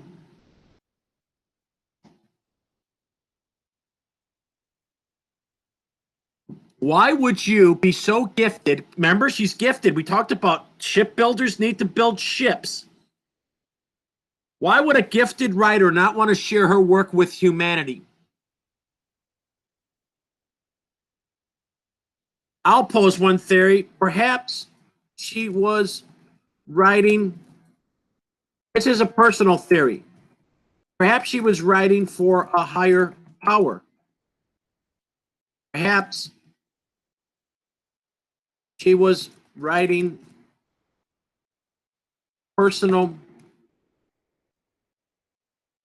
poems between her and her creator.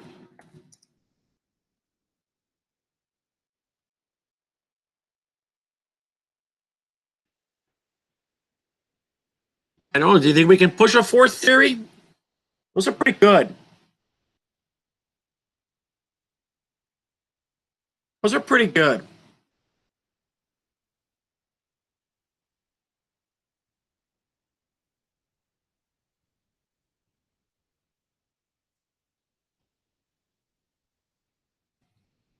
Those are decent theories.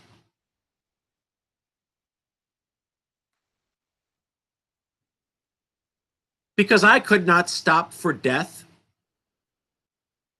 he kindly stopped for me. The carriage held but just ourselves and immortality. We slowly drove. He knew no haste, and I had put away my labor and my leisure too for his civility. We passed the school where children strove at recess in the ring. We passed the fields of grazing grain. We passed the setting sun.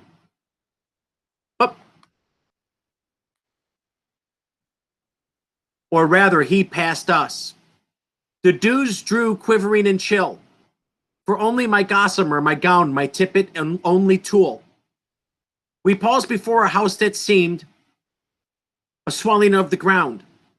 The roof was scarcely visible, the cornice, and the ground. Since then, 'tis centuries, and yet feels shorter than the day I first surmised the horses' heads were toward eternity.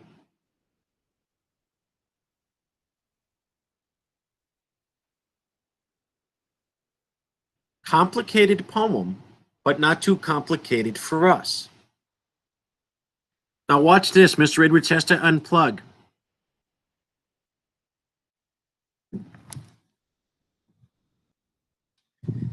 Now, I'm going to tell you a secret.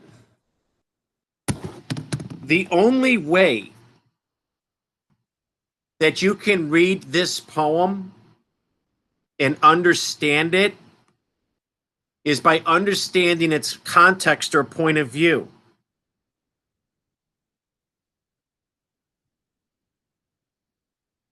Because I could not stop for death, he kindly stopped for me. The carriage held but just ourselves and immortality. I learned many years ago through my studies that the only way to read this poem is from the perspective of the person who has died. And a person that dies in those days was taken to the cemetery in a horse-drawn carriage. And when you're dead, laying in a coffin, you're not standing or sitting, you're laying on your back. You are going to be marveled now, and you're going to be glad you stayed on, because the poem is written from the point of view of a person laying in a coffin, looking out of the coffin on a horse-drawn carriage, which is why I had to move. You have to watch this. See, now that I'm laying down, what do I see? I see the ceiling because I'm dead. I'm laying down. This is how the dead lay. The poem, which is why it's one of my most favorite poems ever, is she's so damn clever. She's writing the poem from the point of view of a person in a carriage going to their grave, which explains these lines. Now you'll see.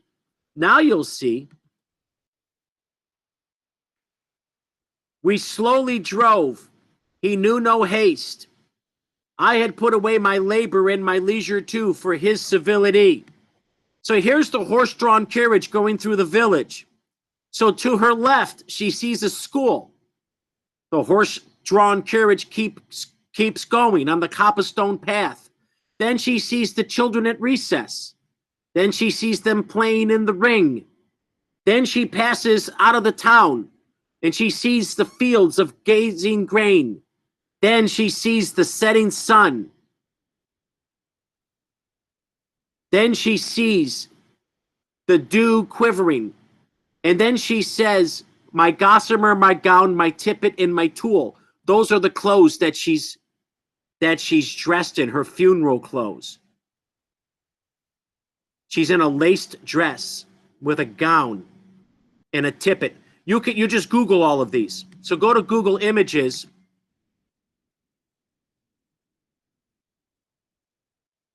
It's fun. It's fun to see the old-fashioned dress.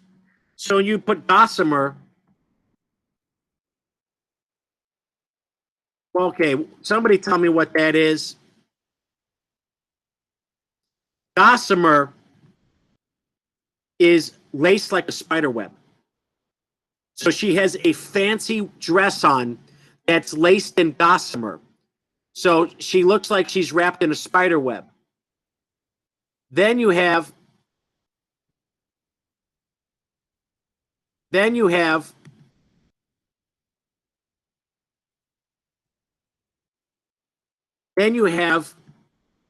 she's in her tippet. She's in her death clothes. These are tippets.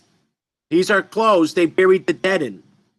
So you see how formally she's dressed. And then she has her tool,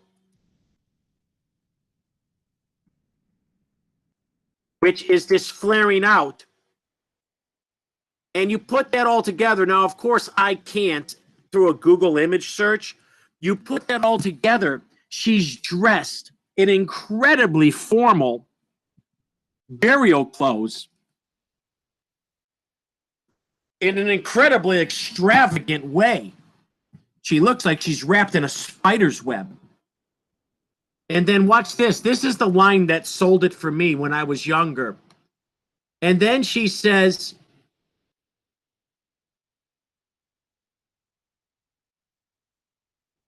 I got to get back to the poem.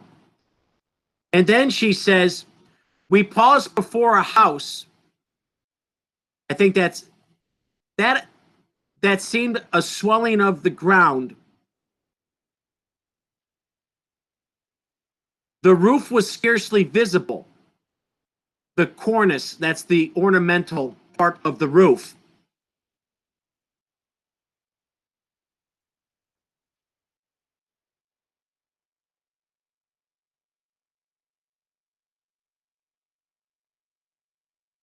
See? Cornice. That's the cornice. So piece it all together. The only way I can see the cornice of a roof, the architectural feature on the edge of an old-fashioned roof, is if I'm laying flat on my back and I'm looking up at it. That's why when I first discovered that, I don't even remember how. I found it, I don't know, by going to school, by listening to my professors. I don't know how I found that. But when I realized that that poem was written from the point of view of a person laying on their back because that person was in a funeral hearse, that just opened up so many doors to me because it redefined what I call point of view. We just assumed the point of view was a person standing, walking, sitting. No, it's about time somebody wrote from the point of view of the dead. And then she says, but that was centuries ago. Yet the days feel shorter now. And I see the horses' heads. Those are the horses of the apocalypse from the book of Revelation. And now we are heading towards eternity. I'm going to meet my maker. I'll read it one more time.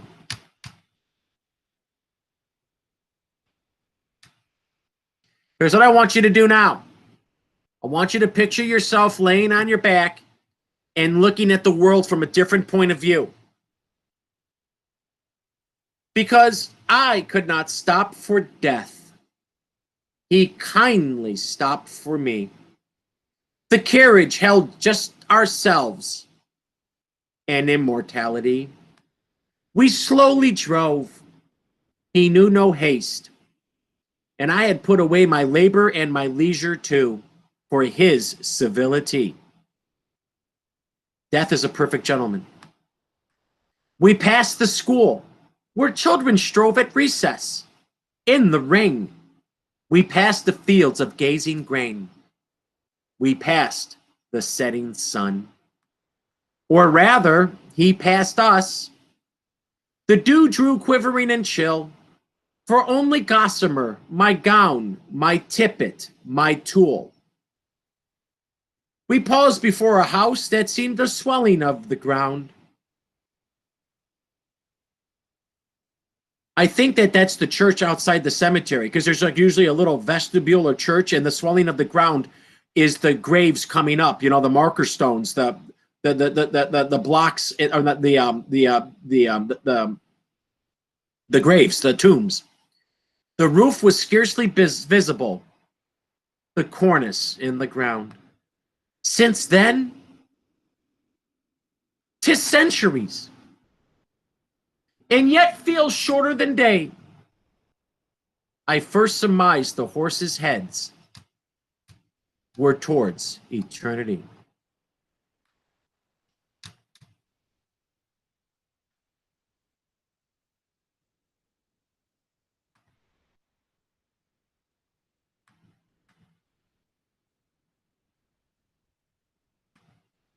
Pretty cool, huh?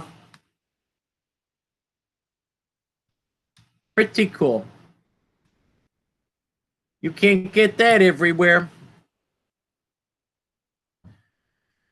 Man, was she perceptive. See, that explains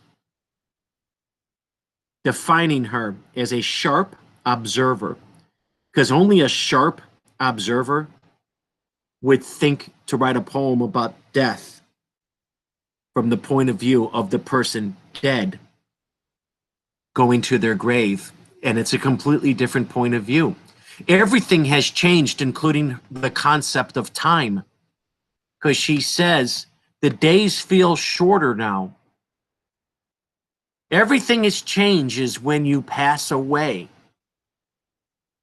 when you go towards your journey towards immortality, or what she calls eternity. And then she sees the horses of Revelation.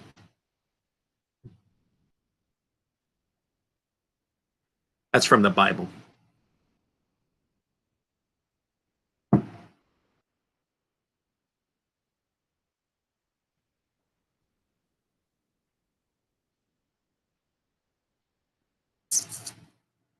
I don't know what else to give you. What do you want? Egg in your ice cream? That's the best I can do. I mean, that is an interpretation of an interpretation of an interpretation. Let's look at one more of her poems. This is the first poem I ever read by her, and it's messed up. It's messed up because she never left her house.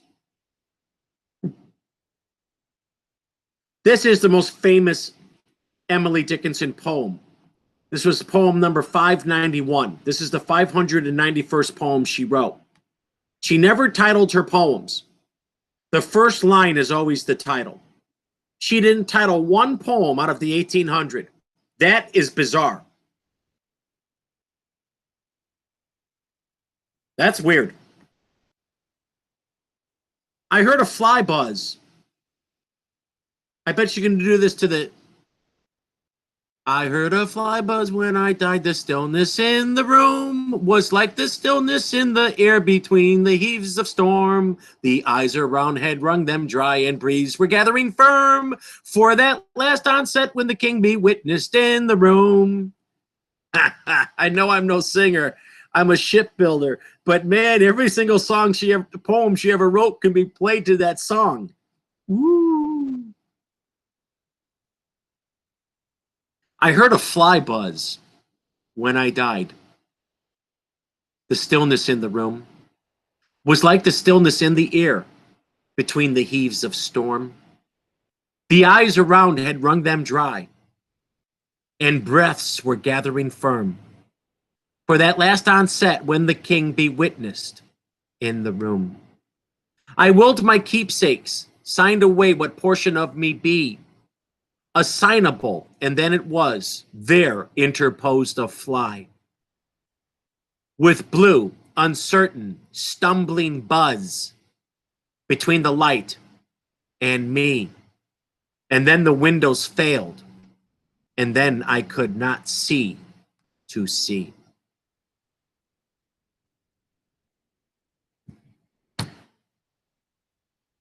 What does it mean? What is her message? I heard a fly buzz when I died.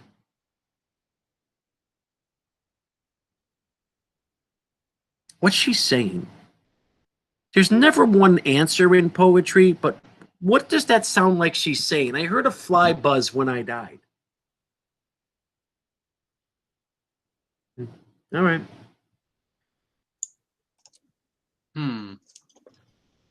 I know this may not be what everyone might get at their first assumption, but perhaps it's a metaphor.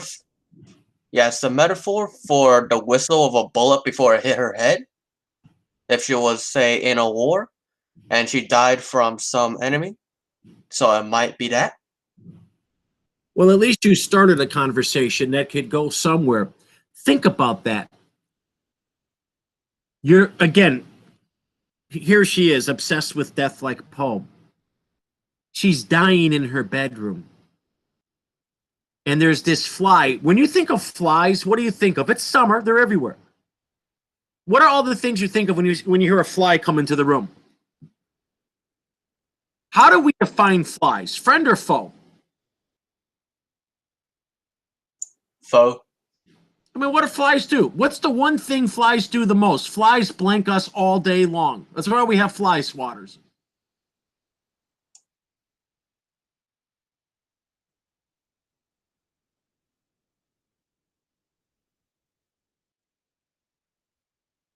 What is the one? Flies eat dead carcasses. Well, yes, they do. Yes, they lay their eggs inside of a dead carcass and let the fly larvae feast on the decomposing meat.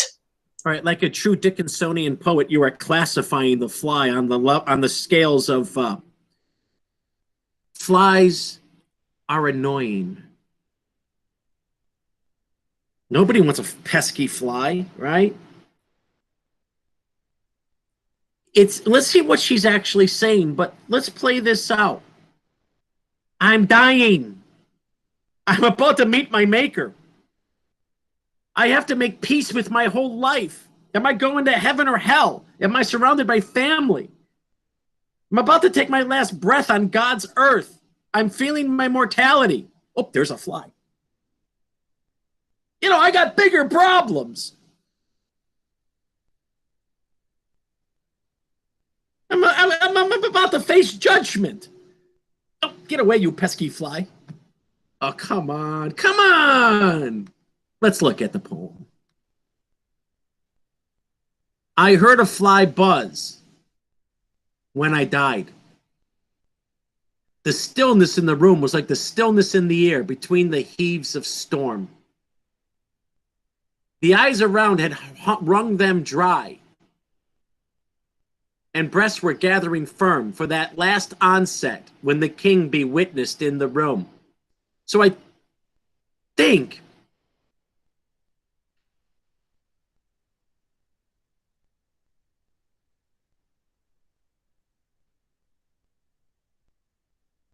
that one's a little tough to tackle, but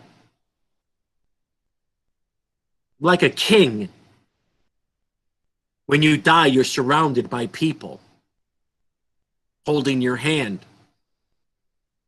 telling you it's okay. I willed my keepsake, signed away what portion of me be assignable, so I have my will in order. And then it was there, interposed, a fly. With blue, it's an interesting color. Uncertain, stumbling buzz. Don't ever question what onomatopoeia is again. Stumbling buzz. Between the light and me. And then the windows failed. And then I could not see to see. Unbelievable. You take something like an ordinary housefly, which nobody ever considers, which gets the label pesky, and you own 3 fly swatters and a whole bunch of this. Yet on the moment of your death, when you're surrounded in a court like a king, facing the light of eternity, you're having this moment where it's just you and the fly. I don't know. Nobody knows. Nobody knows.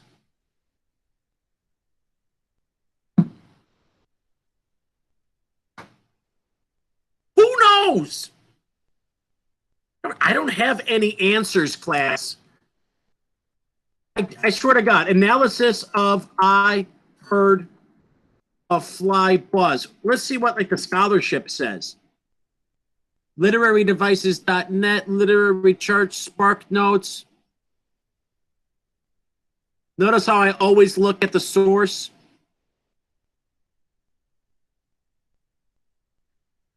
I Heard a Fly Buzz When I Died is one of the best poems written by Emily Dickinson, which dramatizes her vision of death. It was first published in 1896. She died in 1886. It was published 10 years after her death. It is a simple poem reflecting the morbidity of dying using imagery. This poem is about death. The poet illustrates what happened when she dies. She says she hears a fly buzzing. She sets the scene for the event, death. She says the room is quiet and calm. There are mourners gathered around her. We got that part right. We got that part right. They are quiet. Their dried eyes are waiting for the speaker's expected death. She willingly gives away her possessions. I said her will. And then a fly interposes and blocks her sight. So a fly kind of, again, this annoying fly. The fly gets between the light and her. It's the last vision she sees before death. Death and acceptance are the major themes of the poem. The poet's themes is simple. Unavoidable death, the signing of the will, the giving away of possessions. A fly comes and blocks this vision.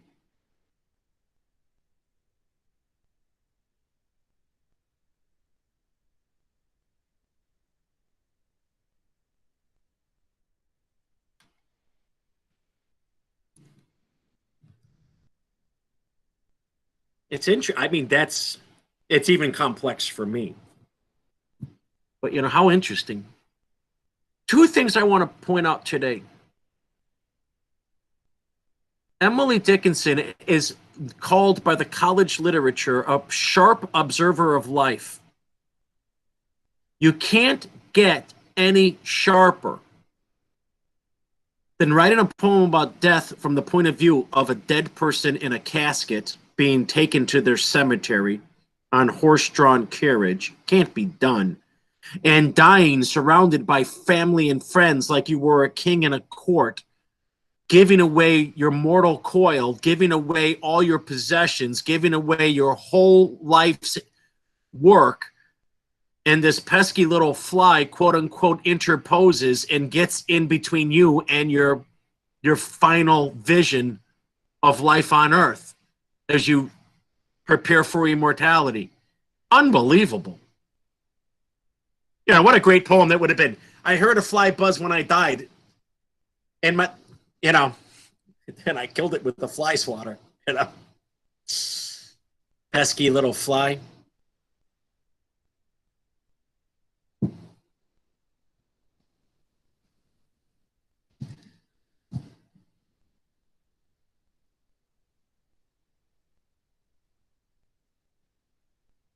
Well, there you have it. Emily Dickinson.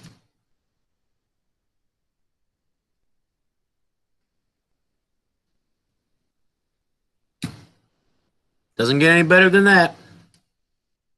I don't know about the homework. I got so much grade to put in right now. I lost an entire day yesterday because I couldn't actually put the grades in the grade book because of the internet access. I got to do that today. So you will know by Friday the grade I'm going to pass on to Miss Novak. A, B, C, D, F, etc. And you need to know because you can still recover the work. It's not too late. Tomorrow, I'm either going to look at, well, these are really hard poets. It would be smart to do Gerard Manley Hopkins, the English Jesuit priest. He would be just like Emily.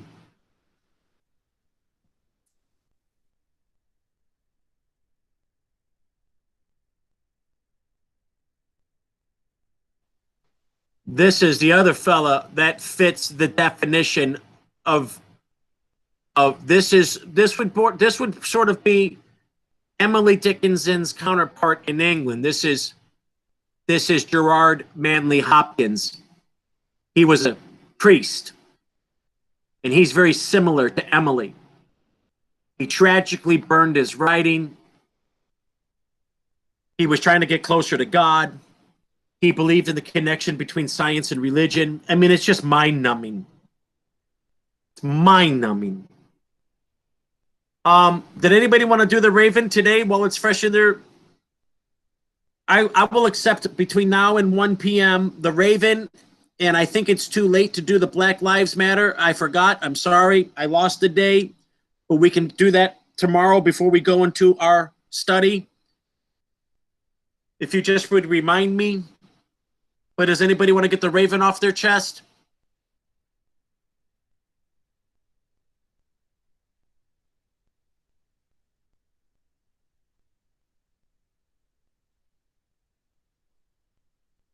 All right.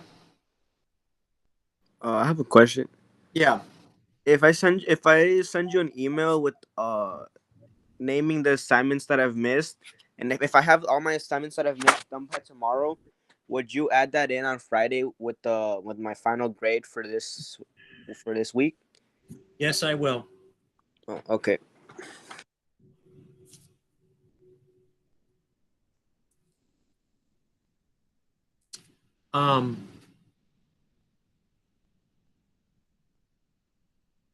Our time together for the summer is very limited, but that's okay.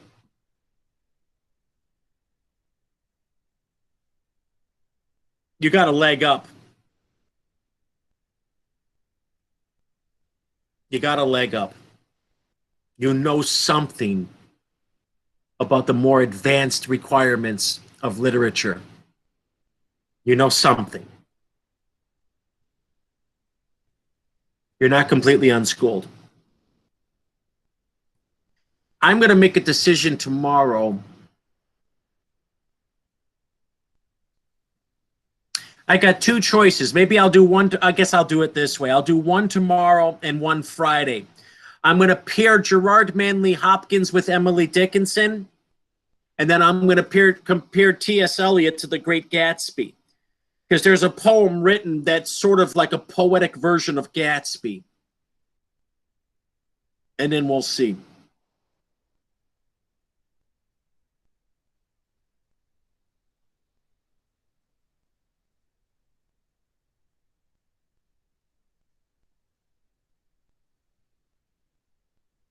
I don't have any specific homework today. I don't think I could grade it.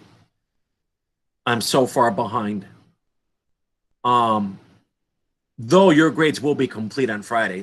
There will be no unturned stone. Let me grade what I got. If you owe the Raven, you got 2 days to do it. And if you owe Black Lives Matter, you got 2 days to present or do 5 to 8 Google slides. And then we're done. I don't think we can squeeze much more in. It would be unrealistic. Emily would be proud.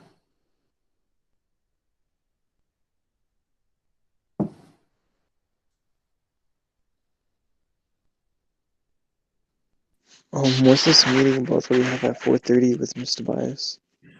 Boy, this is a challenge.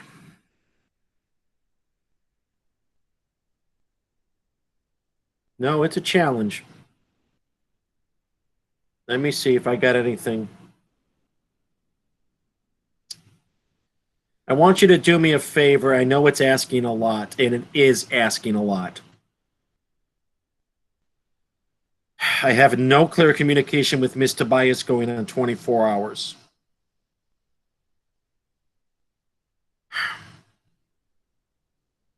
I want you to do, I don't know, but if you're up for it, if you think you got the right stuff, kid, log back on Google Meet at 4:30 p.m. and see if somebody's there. If within 5 to 10 minutes nobody's there, just go about your business and we'll regroup. I don't have the communication right now. She's in a class like you are. Her classes meets all day, and she can't communicate. You can't text and all that while you're in class. It's not appropriate. So I apologize. She wanted to meet with you today at 4:30. I just don't have confirmation of that. We'll see what happens. If you're up for it and you're like, why not? I'm stuck at home anyway. Log in at 4:30 and see who's there. I can't guarantee I will be, but let's see if she is. If not, we'll resolve it another time. It's a great question.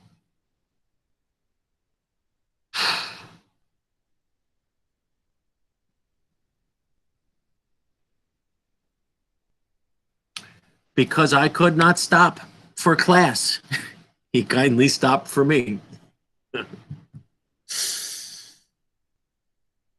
Because I could not stop for class, it kindly stopped for me. He said, get out your pencils and homework. We'll start with geometry. We slowly outlined. We knew no haste. Marcia said to me, excuse me, Jimmy, will you pass the glue and paste? I don't know. I'm just making a point. Because I could not stop for school, he kindly stopped for me. That's... All right, fine. Never mind. Are there any questions?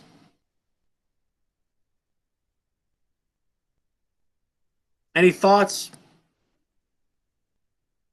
I'm not at this time in my life taking criticism, but anything? I mean, we have a pretty good course of study.